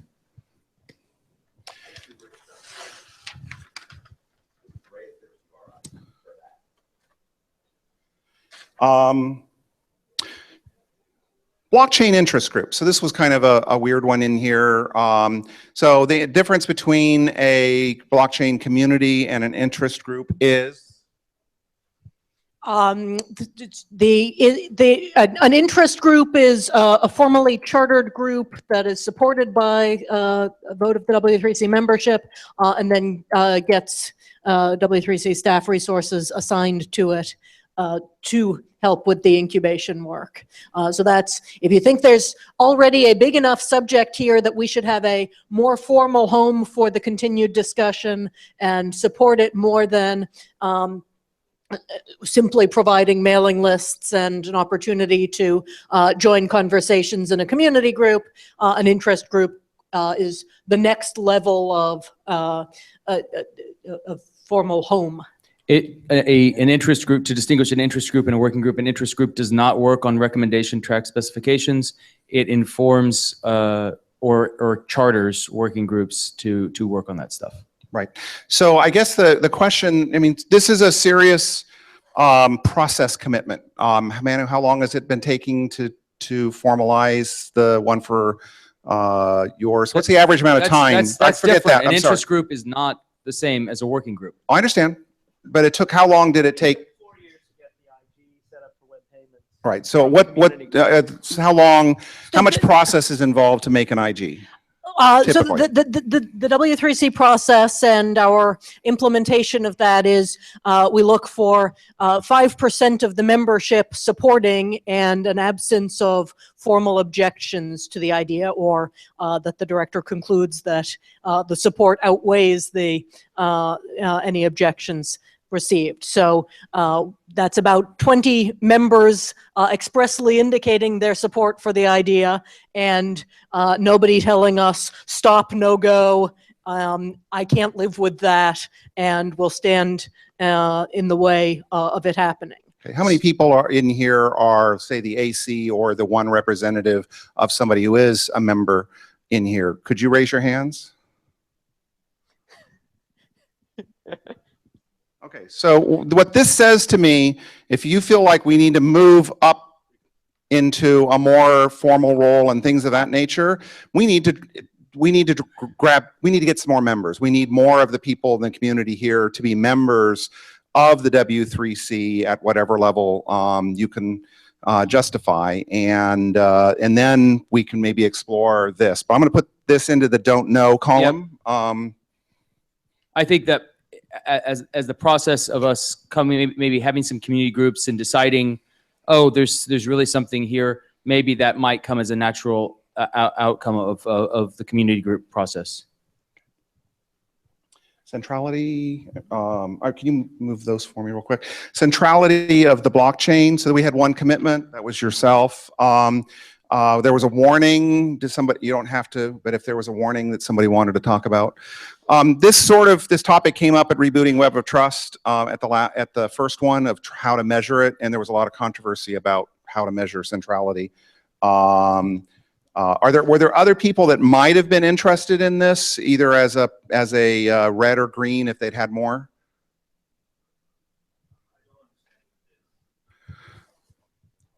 Do you want to say a little bit more about it? Oh, it's what we talked about last night, right? Well, I mean, the lab, Sandy Pentland's lab here, pretty much all we do is big data analytics of different types and looking at graphs and doing network detection, and centrality is a very, very important way that we start to understand the nature of the system or the population or whatever it is. It's one of the most important ways meaning expresses itself through data. So I think that would be very handy. You know, what would be a node and an edge and a weight and a central, is another question, but as a general technique, yeah, hell yeah. Sorry, are you saying, when you say centrality, you mean an exemplar, something at the center of a node of connected graphs, or? Okay. Yeah, blockchain analytics. Okay. So are there other people that have commitments around blockchain analytics that, okay, I'm going to put this over here for now because it did have a red dot on it. And I think the last two are bots and add CRUD APIs to the DOM that allow the browser and apps to interact with blockchain identities. This is very much an identity thing. Who was the committed on this? Who was committed to that one? CRUD and okay. Yeah, Okay, actually, that one's very interesting to me too. But actually, I'm more of interested in starting something on that, not like currently not doing things on that. But I do think that will be very important for the app ecosystem, because at the end of the day, like, you want more and more people to use blockchains to like make it more mainstream. So that is one thing which is very important for the app ecosystem. I'm not quite sure where to put this. I think it's a don't know for now. I think it's a no for now. And same thing with resolve and display blockchain identities in the browser.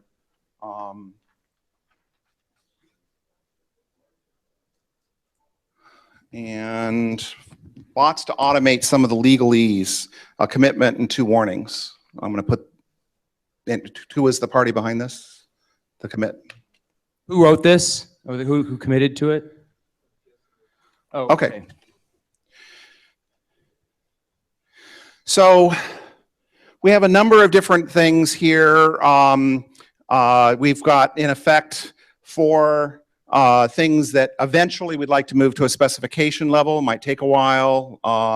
We've got one that quite likely wants to move to that. We have 4 that are W3C community discussions that have people committed to them, and then we have our questions. I guess my question, we can do another round of voting and more commitments to prioritize things. I'm not sure it's absolutely necessary. I feel energy is flagging. I think at the very least we should take a break, and or do we think that this or draw this to a conclusion? So what I would suggest in the last week, we can take a break or whatever, is that we get from each of the people who've got a commitment what their next action item is for that. So I'd like you to grab another sheet, put it next to this, and if you've got a commitment, write down some action items for each of the things in these 3 categories. Okay, so just say action item, we're going to create, a first draft of a spec and publish it type of thing.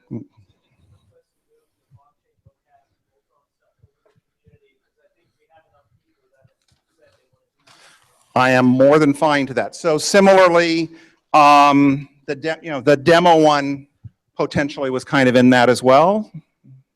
Somebody willing to make a commitment? Well, you don't have the engineering to do that right now. Okay. Okay, so we don't need to do this as a group thing, but during the break, if you have a red thing up here, get your action items down on a separate piece of paper next to it. Okay? So and everybody else can mill around, take a break, exercise, do something. Or if you would have put a red dot on something, had you had enough dots. We will always welcome additional volunteers of commitment. Yes. So this is the time in which you can add your action item to these ones on the, your right. So just move, if you feel like it, move it forward, move it over. What was your question? Yeah. Talk to him because he's working on it. To the guy who's handling it.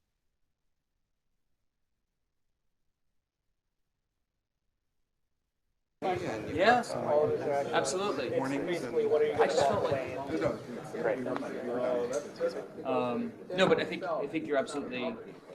I think that I thank you for putting that forward. Let's come up and do the. Does it feel hot in here? If there are a wide variety of vocabularies already out there from various semantic standards organizations, what kind of do we start from scratch in here? Do we have a rationalization effort? Yeah, if it already exists somewhere else, the question is, what parts of that do we reuse? Do we reuse the whole thing? do we have to translate it from one format to another? So for example, if it's just a standard dictionary format and W3C does its stuff in linked data format, do we translate from the dictionary? Because it's the parts of that that are business and commerce in the United States, ANSI X12, ANSI X9, internationally UNC fact standards, XBRL standards.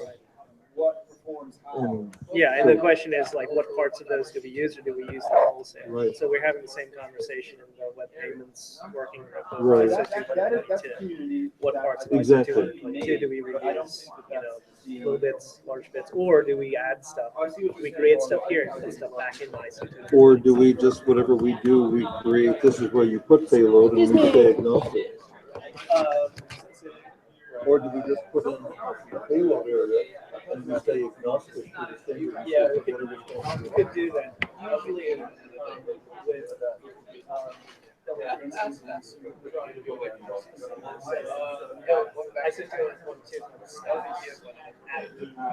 with business model, data model, but they don't really mention interoperability. This is the wireframe. This data, W3C usually says.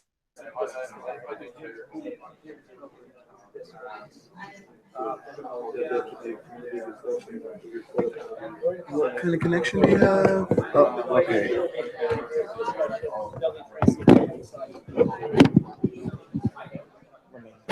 Switch to that.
Somebody else will have Oh, fantastic. Oh, good, good, good, good. Yeah, and then we have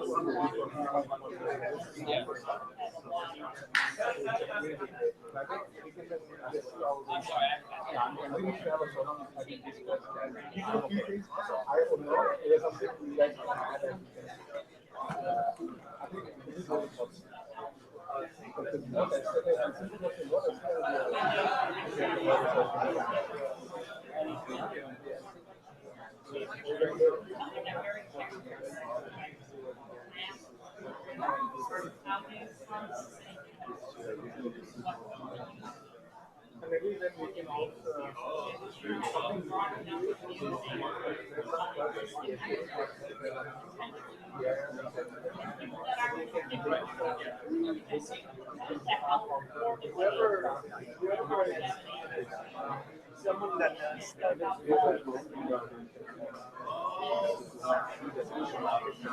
yeah. So if it's you go to the W3C site out there, like new groups, type in the name of the group, description of the group, it takes 2 to 500 extra and then it's created. And then it's up to you to figure out how to organize the community. I can give you some templates for a process. So there's each community usually has a process of how they do decisions. They formalize in a document.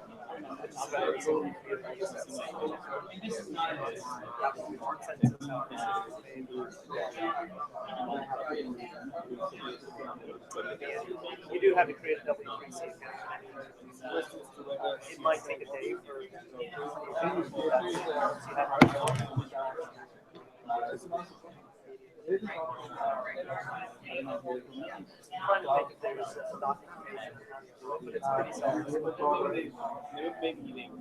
on how you create community groups, the process goes through, but it's very easy. It's like creating a campus, like feel free to email me.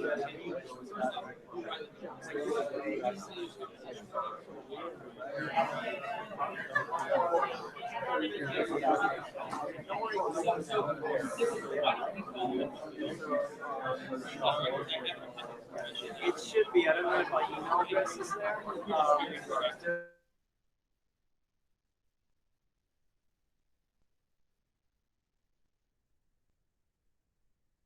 Yeah. And if not, anyone, most of the folks here can get it. So if you know someone, that's a regular. Actually, do you have a card? I can hear. Let me talk. Oh, never mind. Then I'm just going to email you tonight. Yeah, this is okay. There you go. Yeah, I'll email you. I'll email you tonight with information. Yeah.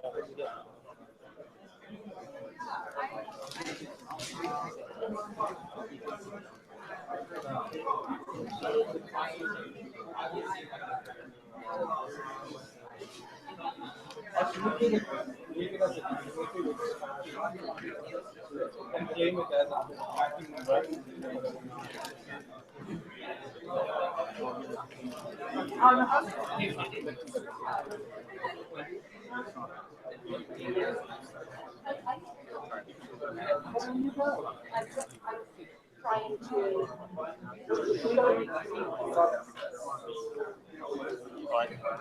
You do have a contact. I can give him a card. What you? I have. You want to show. I thought we had a session, a wrap-up discussion, and one of the things that would be useful to do in the wrap-up was point people to anybody who expressed interest in a community group. Well, they don't need to wait for us. This is the page. And it's useful to say, look, everybody here is invited to something. Okay, I just wanted to be on the same page. Okay, that's fine. Okay. And I was just getting nervous as I was seeing the time slipping. Yeah, and I saw Christopher said, oh, when do you want to do the thing? Close the whole meeting. I was like, what? So it's just miscommunication. I think we need an hour of kumbaya.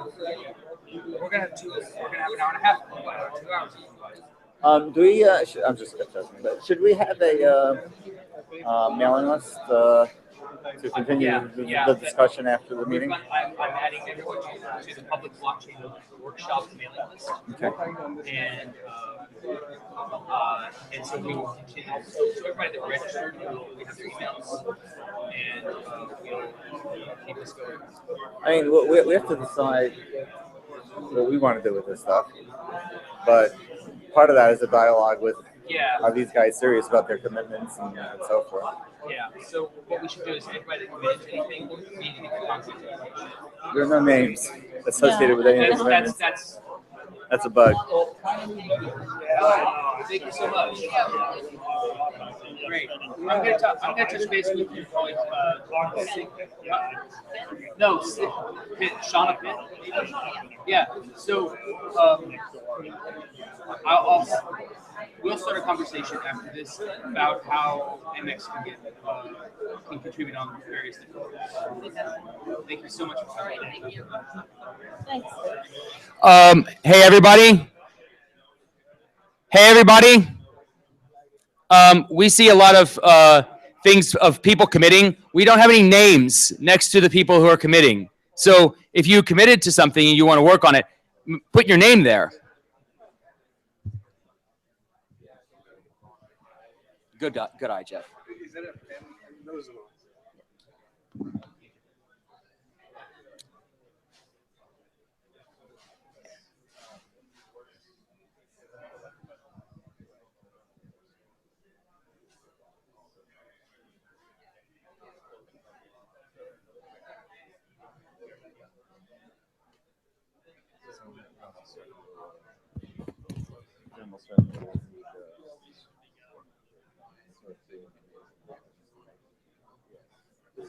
Pretty dense.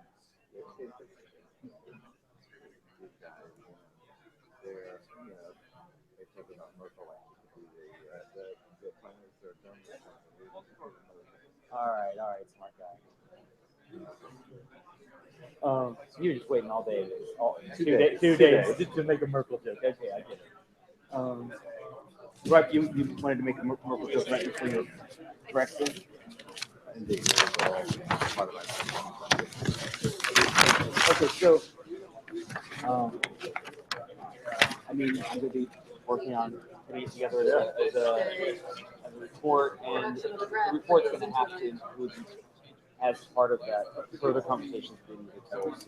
Like, it's not just going to be what do we do, it's going to be following up on looking at the thing.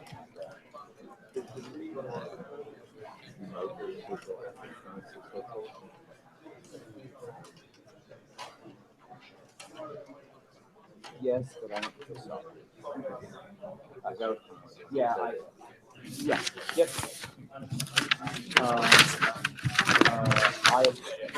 I'll follow up with people on all of this.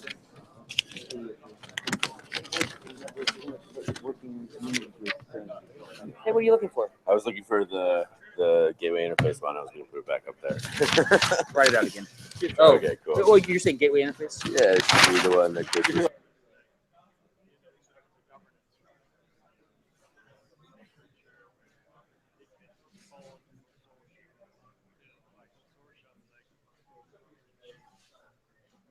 Instead of creating your own bigger infrastructure and overhead, you go see the next foundation, write a check, and they just say, okay. And at the end, if you get any problem, it's not they have the staff to handle the accounting, provide you with the actual orders, the website, and all this stuff that's taken care of.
Is the person who had the digital assets? Who proposed digital? Oh, that's you.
When I saw it, like, I was excited about it. It was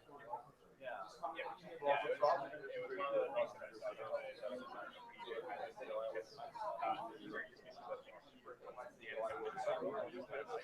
saw that all the parents have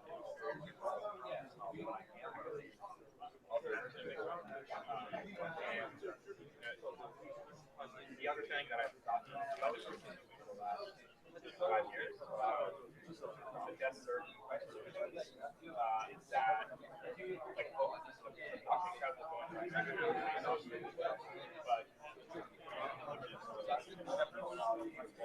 and about to work and we have stuff that we're making that support that and other stuff that we want like what you do.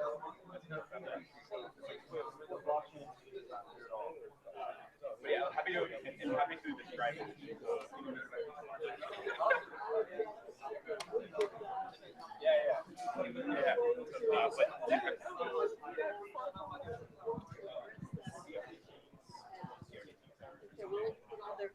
Interests on the table. It doesn't need to be named, but it's really important to understand, is this a widely shared concern that we're looking to address?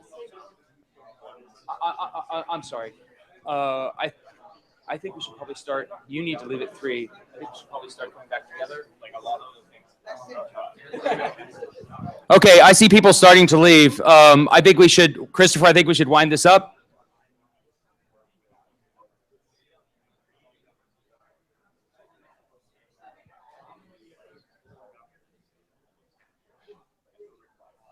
Oh, are we? Oh, okay. Are you done with the? Okay. When do you want to take it? Sure, I'll take it for a couple minutes. Sure. So thank you. This was a great and sometimes chaotic, but very information-rich exercise. So thank you to everyone who proposed a topic here. Hey, everybody. I'm sorry. Can everybody sit down, please? Thank you. Thanks to everyone Almost who done. added metadata to the set. Thanks especially to people who put their names up and volunteered for actions to go forward. I wanted to give a couple of practical pointers on how we can take this work forward from here. And one of those is that Doug is going to launch or include people on a mailing list that's the participants here to facilitate continued conversation. And another is we've identified some things that have groups of people interested in them. You don't need to wait for W3C to take action. If you want to use the W3C community group's infrastructure, you can do that right away.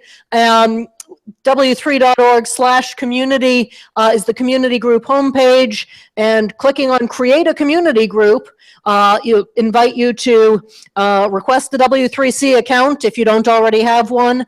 Anyone can create an account there, go through to request a group, and then invite people to join that. As when 5 people support the creation of a group, that launches the group creation, and then people can join and get a mailing list and further space to continue discussion.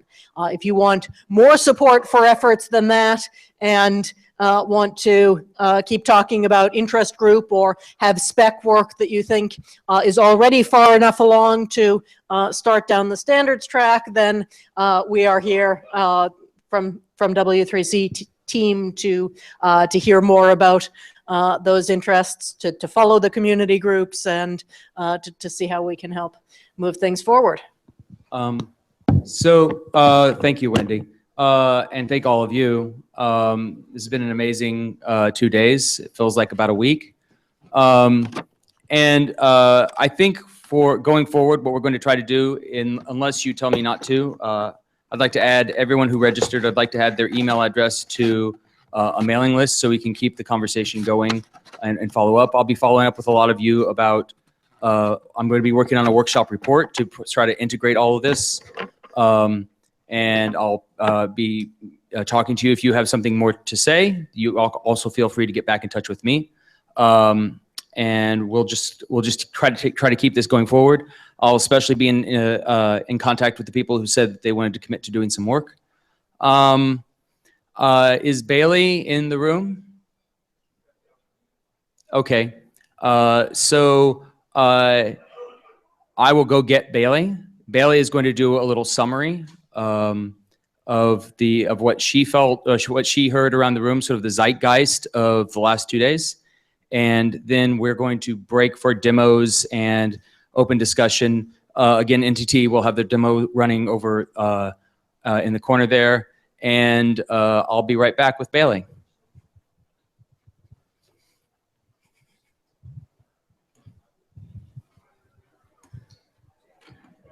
Oh, yes. I know that Microsoft is right for doing guys. Those Red Sox. Also, you may be hearing from Doug in part of the wrap up. If people want to talk more on the substance as part of the periodic hangouts and have more people involved, I'd volunteer to do that after the workshop because we thought it worked out well. We enjoyed it. We learned at the Media Lab as well. It's a good way to stay in contact. So we offered that for the W3C to help with the community building and be another way to maintain connections and deepen the conversation. I thought I would have stalled enough by now. Well, there are always more things to do, so we can certainly thank everyone who participated in the program committee in drawing together this set of productions. Thanks to Chris for his help facilitating. Thanks to Sita for her fantastic diagrams. Thank you to Doug and Daniel and Neha for co-chairing, and Daza, of course. Thank you to everyone who has participated in an around the table conversation. And I know I'm coming away with great new ideas and things to think about and great new connections here. Thanks to the Media Lab for hosting us here, to NTT for sponsoring and for giving us some great demos of your work, to Blockstream for sponsoring facilitation here. And I am certain that there are people I'm forgetting to call out by name, but every one of you has added to the discussion here. Thank you very much.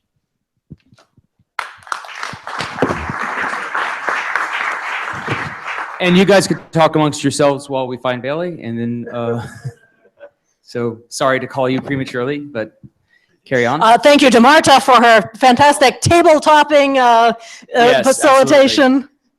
absolutely.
They laugh. A lot of people are like, wow.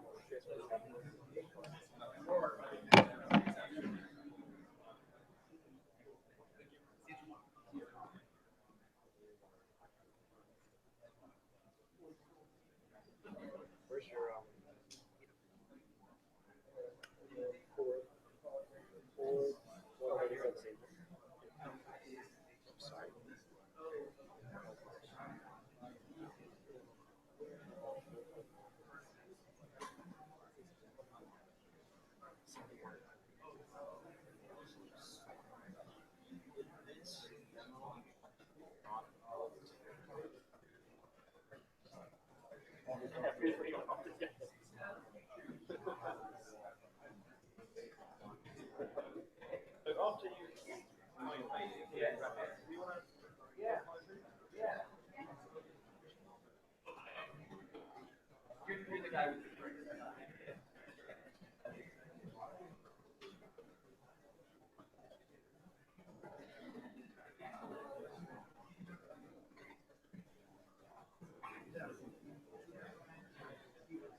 So I was a little unfair to Bailey because she's scheduled for 3 o'clock.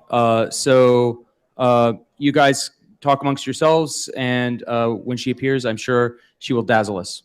So I hope you can all stick around. In the meantime, I suggest that you show each other demos, that you continue your conversations. Thanks. We have a demo. Demo. Yes. Demo. Hey, do we have any demos? Yes. We have a demo. I'd like to, any demos? Come on up. Demos are fun. What do you want me to show it? What are you doing, demos? Good.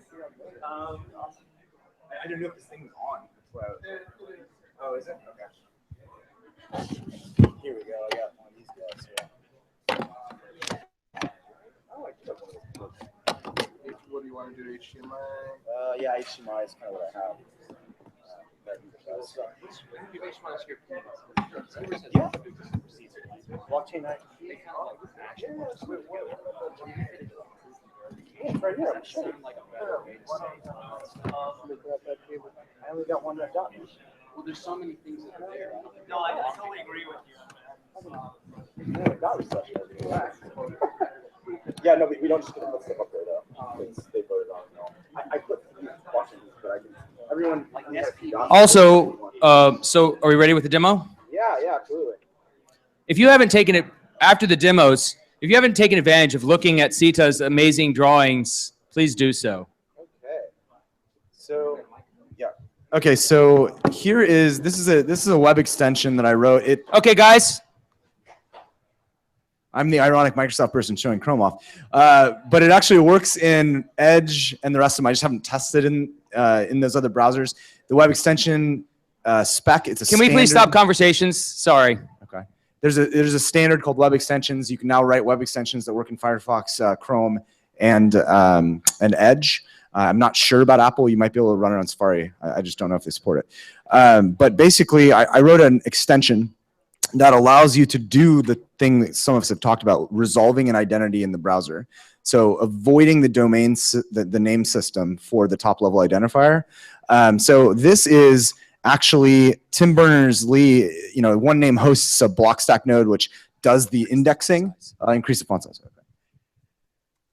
So Blockstack, what their server does is basically index the blockchain for all these identities. It looks for names, and then it associates these profiles with those names.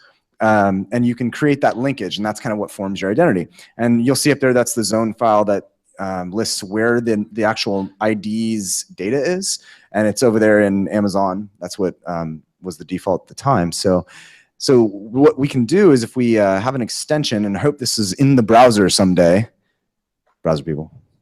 So I'll type in Tim B. Lee, and it'll resolve. And I'll actually be able to resolve his profile. So obviously there's not a lot there. I just like threw this together. But you can imagine like seeing other things from this profile and viewing profiles from people and devices. If you look at the JSON data that makes up a profile, this is schema.org standard schema for describing entities, and they have a person type.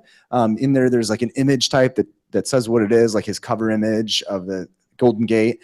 And so you can imagine if we were able to actually stand this system up, what you can do is start populating your identity with all sorts of different things. It could be attestations, your driver's license. The .gov has one. They attest that this is, in fact, your driver's license and you can drive. There's a person in the room for badges. You could have your badges on here that say you have certain skills that are attested to by parties that have authorization to do so. And you could even have links to apps and services. So I could have relationships with Twitter. I could say that they're an allowed entity, so I can log in with them. And so what we really want to do is make sure that the browser understands this new form of identity and can resolve all of the entities that it finds. So that's one potential thing that we had put on the board. Another is obviously auth. Like if you have this, now we can start auth. Much simpler auth methods than we've had before. So there's the demo. Cool.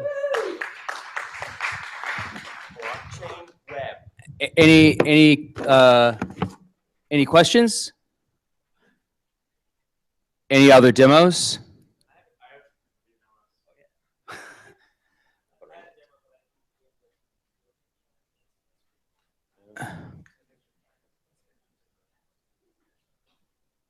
I'll just go.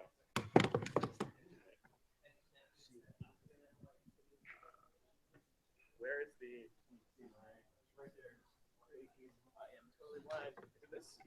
No, this is DJ.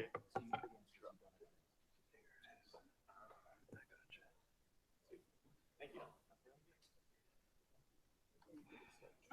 Gotta have the right stuff here.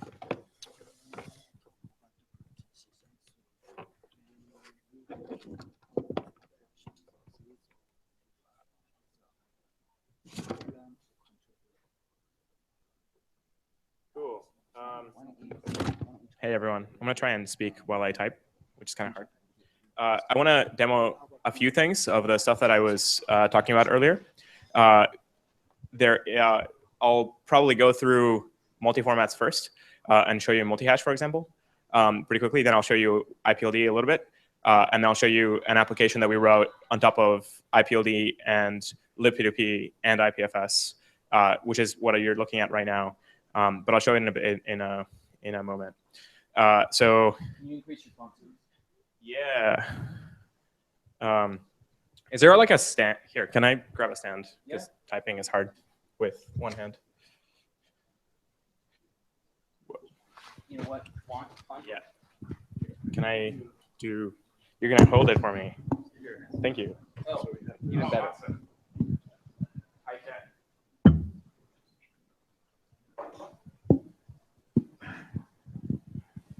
Cool. Can you hear me? I guess there we go. Cool. So first thing I want to show you is multi-hash. As I was describing before, it's like a way of looking at different values in different, like taking hash digests and prefixing them with some information, right? So whenever you add some stuff to IPFS, you get all these like, whoa, never add node modules. Bad idea. If you add a file or something, you get this hash, right? And this is a base 58 encoded hash, but it's a multi-hash. It starts with QM. So if we take other stuff, it'll also start with QM, and that QM is the prefix that denotes what hash function it uses, right? So what this is really doing is using the multi-hash standard. You can do, echo foo into multi-hash, which is a tool already. There's a lot of these tools in various languages. and you can pass in an algorithm, right? So if you look at the help, you can see you can choose algorithms. There's more than these, but this particular version of the tool doesn't do more. And so you can say like, hey, I want to use SHA-2 256 with a certain length, right? I think this is in bits. Yeah, right. So and I want to do like a base, right? So encoding in hex, right? So then that's like what the actual algorithm would be, and then I can switch to 512, still truncated to 256, and so on, right? But then now you can see the difference there at the very beginning. Kind of cool. The other thing I wanted to show was if you look at the peer listing on IPFS, you can see here the multi-adders. This is my IPFS node running on a on my local machine. You can see a whole bunch of different machines that I connected to, and you can see the address specification here, right? So most of these connections seem to be over TCP and IPv4, right? And but let's see if there's a UDP connection there. Nope. Oh yeah, there's one. So here you can see how we are able to deal with different protocols, different transports with the same kind of identifiers, meaning that you can use these addresses to tell other systems how to reach you, right? So it is pretty easy for us to add other UDP-based protocols. If we wanted to add QUIC or UDT or any Bluetooth BLE, for example, and so on, it is very easy for us as a system to add support for this. And this is what libp2p lets us do. It's like, it uses multi-adder as a format for representing the addresses to make the self-describing tokens for showing how to reach somebody. And then libp2p uses multi-adder to be able to instantiate the transport to actually talk to something else. One cool thing out of this is that, as you know, NAT traversal is a huge problem. The end-to-end principle broke many times. So it's fairly difficult to get one process running in one computer to talk to any other process running in another computer. WebRTC was supposed to solve this. Not totally solved, right? Like, it's still pretty difficult if you're inside a Docker container, if you're inside a watch or something. So where we're headed with a lot of this is that the IPFS network, or the libp2p network, because other protocols are there now, not just IPFS, will eventually have support for packet switch relay. So we'll actually build a fully packet switch network, multi-transport, right? So IP was supposed to unify all the networks, but then we broke the end-to-end principle multiple times, and now it's all screwed up. So now we have to like unify it again. And the goal is to be able to talk from any one process that you want to expose to the network to any other process, right? So that's one cool thing that this suggests and that this gets to.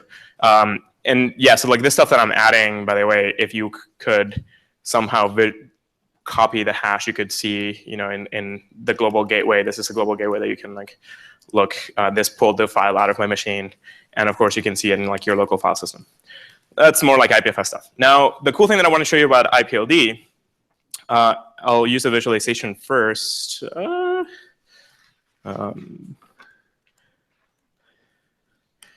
It's this visualization, which is pretty sweet.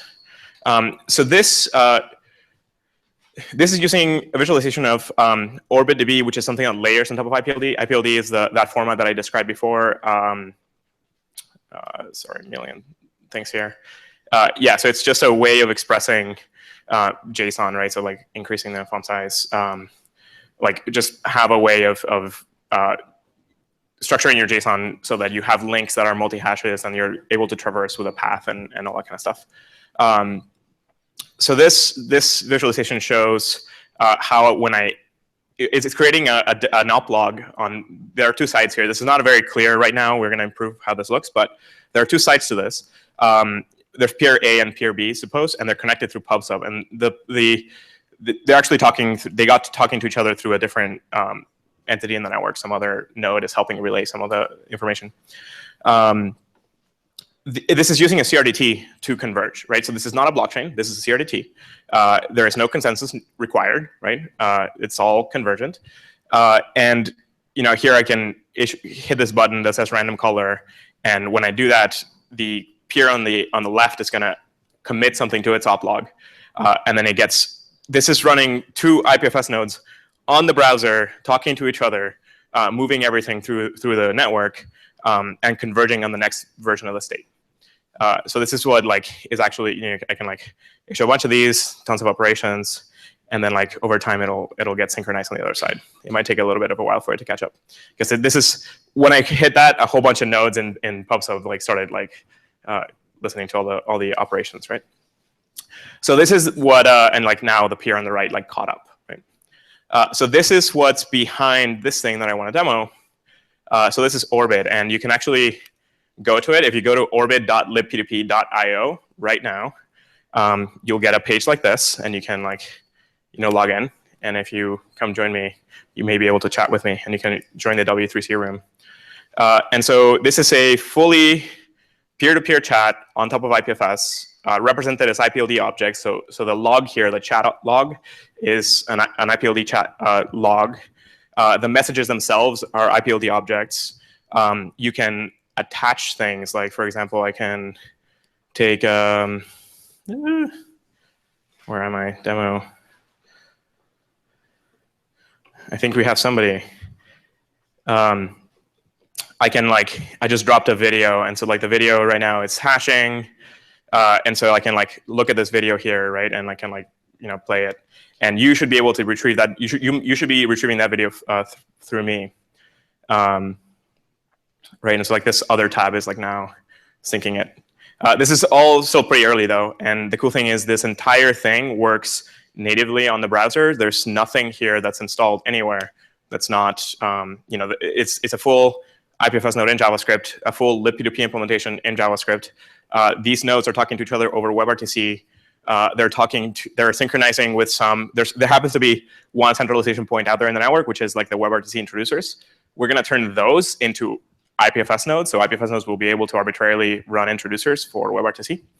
And there you go. Like this is, the cool thing about this is you have this convergent chat now, right? So this means that if we have a conversation and we have this log, and some other people have a conversation that we're not talking to, we're not connected to, have a log, and then later we synchronize, all of the updates are defined to be convergent, right? That has a whole bunch of UX challenges for chat, right? Like chat stream, you don't really want to converge in the past.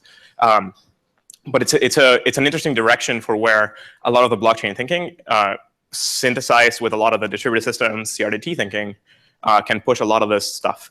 And all the standards that I was describing, the you know, IPLD, multi-formats, libp2p, and all the IPFS project stuff is compatible with both mentalities, right? And so here the thing that IPLD makes possible is that you separate the concerns of the application from the concerns of the peer-to-peer protocols underneath that synchronize the communication, right? So you can have an application right on top of IPFS, whether it's on the browser this way or installed somewhere, and the application can choose what protocols it uses. Like, I want a DHT, I want to have consensus, I want to have certain transports, I want to work only over Tor, or I want to work on, you know, local DNS or whatever. Yeah, like we're still debugging a lot of this stuff, so there's still, you know, some bugs. Like you can see that these messages haven't propagated. That means that our nodes are not able to connect right now. We're not turning on relay because we want to make sure that like we can get like full connectivity. I can show you what the swarm looks like. So these are all the peers that my node is connected to. So these are like all live WebRTC connections that were introduced by a web. So this is like an interesting multi-address, right? So it's this is the prefix that's an introducer for us, and we got introduced through that peer. And this is how I'm actually talking to you. This should probably show me also the you know, your actual IP address and so on, and we can get to that point. But this is an interesting way of representing it. But the files, for example, like this video is all, you know, an IPFS graph. It's a whole graph of objects. And there's a special data structure that represents files in, you know, Unix, POSIX standard, like streams of files in IPLD. And this is how this video is handled. The video is like chunked, and you create this whole graph, and then like you get a root hash out of that, right? And that root hash then gets attached to a message, and the message is its own entity and it has its own set of fields. A message has an author, a message has like, you know, various, you know, times and so on. And the message itself is part of an uplog, right? So you can think of the entire graph now, and you have different entities within that graph, different types of entities within that graph. And all of those can evolve on their own, right? Like you can have a group of people thinking really hard about how to chunk videos correctly or how to chunk different files correctly and creating their own representations of the graph. And you can have other people thinking about logs and how you get to make them convergent and nice and so on. This is a pretty, like our implementation of this log is really dumb right now, right? Like, and it can get a lot faster once we started using PubSub to also transmit some of the updates. Right now, it's forcing me to go and like talk to specific people to get each of the messages. And we got this working like pretty recently. But you can see where a lot of this is headed. And like I mentioned, this works totally on the browser, which was like a huge milestone for us to hit. And we'll also have extensions. So one of the things that we're thinking about is like when you have a bunch of tabs and they each have dozens of connections over WebRTC, that's going to get slow, right? So what you want to enable is people to then upgrade smoothly into an extension when necessary and for performance, but always as an option, right? So you want to, and you then have the extensions as a way to demonstrate to browser vendors the benefit of actually implementing some of these protocols natively. Cool. So that's some of the stuff in progress. You should see some of the get working with the actual graphs of IPLD objects and so on. Like that might be something cool. All right. Thanks. Yeah.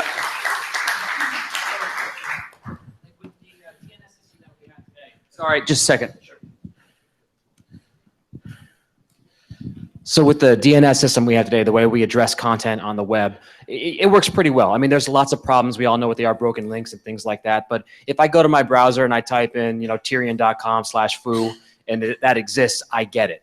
And so if your system relies on, it appears to anyways, rely on a bunch of peers in the network to all handle sort of that routing function. So what are you doing, or what plans do you have in the future to make sure there's a guarantee that if content goes into IPFS, that sort of the connectivity of the nodes or the graph of the network maintains enough integrity to make sure that those links, so if you give the network a hash, you get the same sort of strong guarantee that we have today that a URL works? So there's a lot of questions wrapped into that one, right? Like there's questions about how do you do routing? How do you do discovery of the content? How do you make sure that content persists? The thrust of IPFS is to separate the web from its location. Like right now, when you look at a URL, you are forced to think about a location for the content, right? And that means both physical locations and it means an authority that governs the content, which you usually could map to something else, but today just map to a physical location. The point is to then be able to address stuff by hash. And yes, this does raise the question of like, now you have to do content discovery. Now you have to go and find peers that have that content somewhere. But there are tons of standard protocols for this. And this is what libp2p is there to solve. So I didn't go through libp2p in detail earlier because time. But the way that libp2p answers this question is to say, what you're interested in doing is having a way of resolving a hash to a set of peers that are likely to have that content representing that hash. And there are a variety of ways to do it that all depend on the performance guarantees that you expect, the privacy guarantees that you expect, the scalability of the system, right? Like everyone says like, oh, throw a DHT at it. Yeah, like that's a pretty reasonable solution for some subset of cases, but not the majority, not when you want strong guarantees, not when you want privacy and so on. So the point is IPFS nodes are agnostic. You can use these protocols and swap them out, right? So I showed you here PubSub. This uses no DHT right now. This uses PubSub to sync on the heads, and then I like connect to specific peers, and then I sync the log with them over time. This is why it's a little clunky. If I could immediately find a set of peers, I could get those objects. And probably what happens is the people that like send those messages are now off the network. So persistence is guaranteed separately. It's like persistence is the process of devoting energy into a system to make sure that content stays around. And there's a huge discussion around. I think the addressing is permanent. It's just it's content addressed, right? So all of this is that's the point of IPLD. It's the point of IPFS. It's all content addressed. There's no authority or anything. The addresses are derived from hashes. All right, is that cool? Thank you so much, everyone. And I would like to welcome the mythical Bailey Reutzel to the stage. Bailey has been studiously watching all we are doing, observing us as if she were an alien. And now she will report back the zeitgeist of the last 2 days.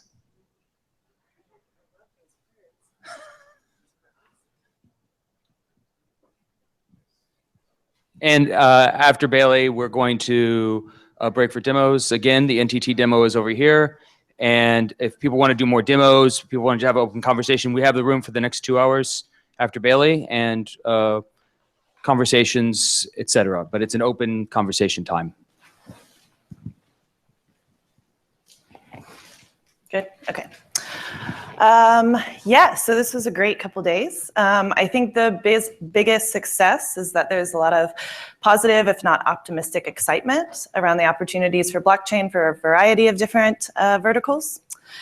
So I've been to a lot of Bitcoin meetups, a lot of Bitcoin events and conferences over the last 4 years that I've been reporting on the space. And this one has been far more pragmatic than usual, which is good. I think that's directly related to bringing this diverse group of people into the room.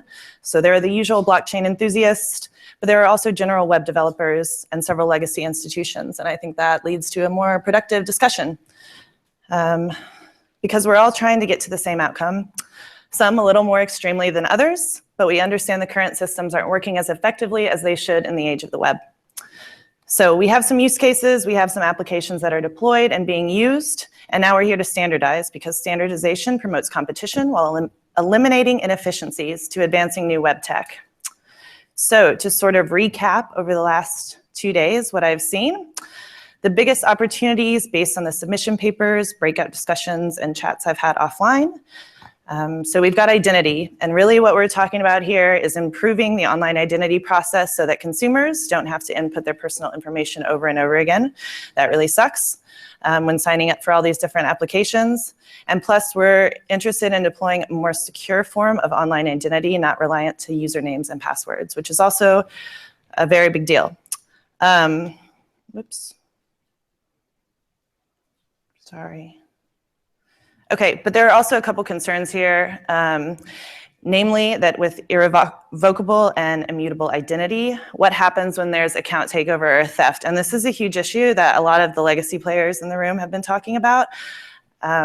So I know several people were talking about implementations to backtrack transactions when these things happen, so namely OneName and Blockstack. But so those solutions need to be communicated, especially if we want to continue getting the legacy institutions involved, because they're really worried about that.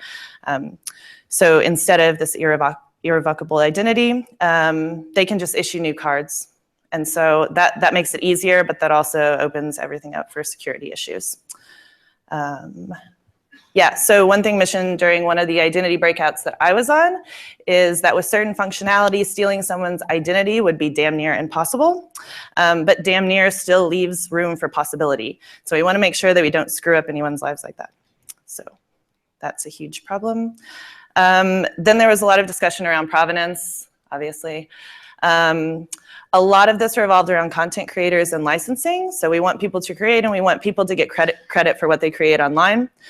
And this was one of the first use cases of Bitcoin. It was with micropayments. So how do we send content creators micropayments for their work instead of these subscription-based models that have sort of aren't working online anymore? Especially for me, this is a huge deal as a reporter. But again, that conversation is expanded. But a note here, and this is more from talking to people outside of this room for the last 2 days, but when creating these types of systems, so micropayments-based systems or new social networks, a lot of people come to both consumers and enterprises with this next-gen architecture, but without a business case. And so we have to come to these people with, like, how do they keep their revenue streams as well? So that's one thing to just sort of think about when you're doing this type of stuff. So actually this was from Alex Waters, and I was surprised to see this too, but surprising to see that there wasn't greater representation from the larger and more well-known organizations working on blockchain technology. So perhaps there is group momentum here that we can get them involved, but I also think that right now there's like an idea about competitive advantage. They probably think it's still too early and they're working on their startups, and so it's probably going to be pretty hard to get them involved. Although I would still encourage you guys to keep working on this stuff because eventually they will get involved and they'll want to get involved because again, standardization is good for the greater community. Test beds were talked about a couple different times. So where you can experiment with blockchain applications and solutions. And I think these are going to be very important to control things like the DAO attack and that subsequent jumble from happening. Especially as we're trying to get more consumers and enterprises involved that aren't just cryptocurrency enthusiasts. I think there's a little bit of leeway given when there's only cryptocurrency enthusiasts investing in these projects. And that was with our keynote speaker, that was sort of mentioned by him, is there's just a tendency in the blockchain world to jump too far ahead and try to find technological solutions to social problems. And that was the exact thing that happened with the DAO, is like, we're gonna code this investment, but there's also these social problems that can arise in those sorts of situations. So just to think about that. And then another thing that I think a couple of people mentioned, but I'm really interested in, if you care what I'm interested in, is the language surrounding cryptocurrency and the blockchain. So it's just semantics, but I think defining some of these terms could be useful not only for the community, but also ultimately enterprise and consumer users. So if we define exactly what a blockchain is, I'll definitely get some relief on Twitter. So I would hope that we could do that. Again, another thing that was sort of echoed with the people I talked to outside of just the conference. The word blockchain is used in many different ways, not always meaning a Nakamoto-style blockchain. Like, does that mean we have to have digital signatures? Does that mean it can be private and public? Or does that mean it needs proof of work or some proof algorithm? Anyway, these are really interesting topics, and I think we need to talk about the semantics a little more as well. So yeah, it's obvious that blockchain is web technology. And if this industry is going to progress, we're going to need to work together to find areas to standardize. This process is really slow. And so I would encourage everybody to stick around. Good things come out of it when you're organizing and creating standards, especially with a whole different diverse set of people. And this has definitely been one of the more respectful deliberation processes I've ever seen. Again, I've worked with the W3C a couple times, but in Bitcoin conferences, it tends to be like all hype and very little critical thought. So this was actually quite good in terms of that. And so yeah, I say join the W3C and start these conversations.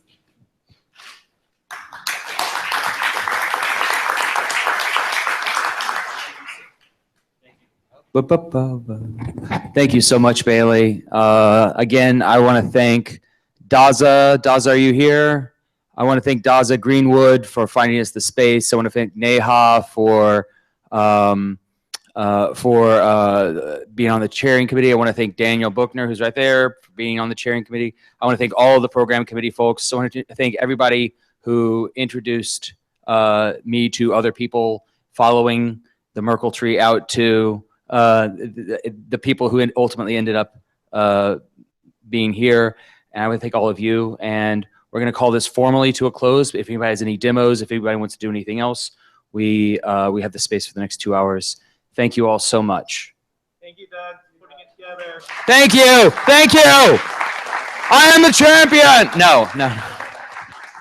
No, I seriously did so little work compared to everybody else that contributed to this. I really thank you to everybody. Okay.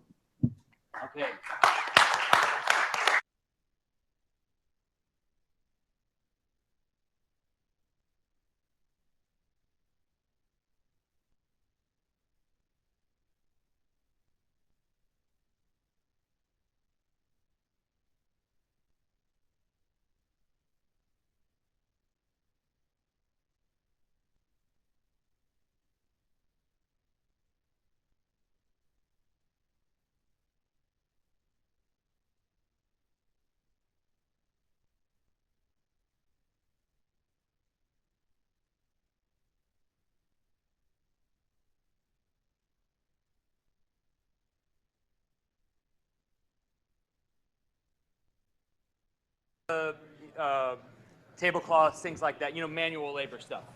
Not a big deal, but if you feel like it.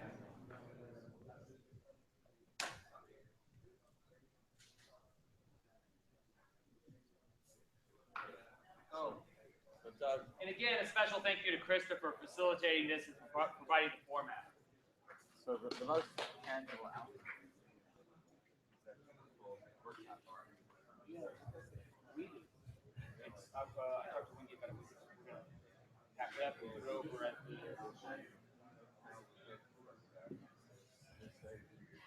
I mean, I was thinking to put it, you know, the students will go by and things like that. I think it's really good. Yeah. Yeah, that's us. That's ours. She's making digital versions of it.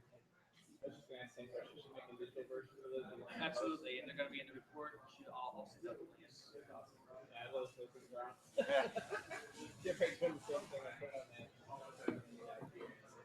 I was telling Doug it's the most tangible output we have. This is actually really nice.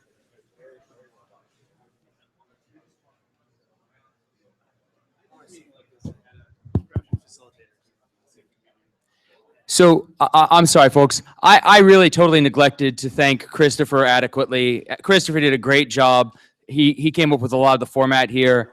And also Marta did an amazing job. Again, we've already thanked them all, but I just wanted to personally thank them all because it's amazing, and thank you so much.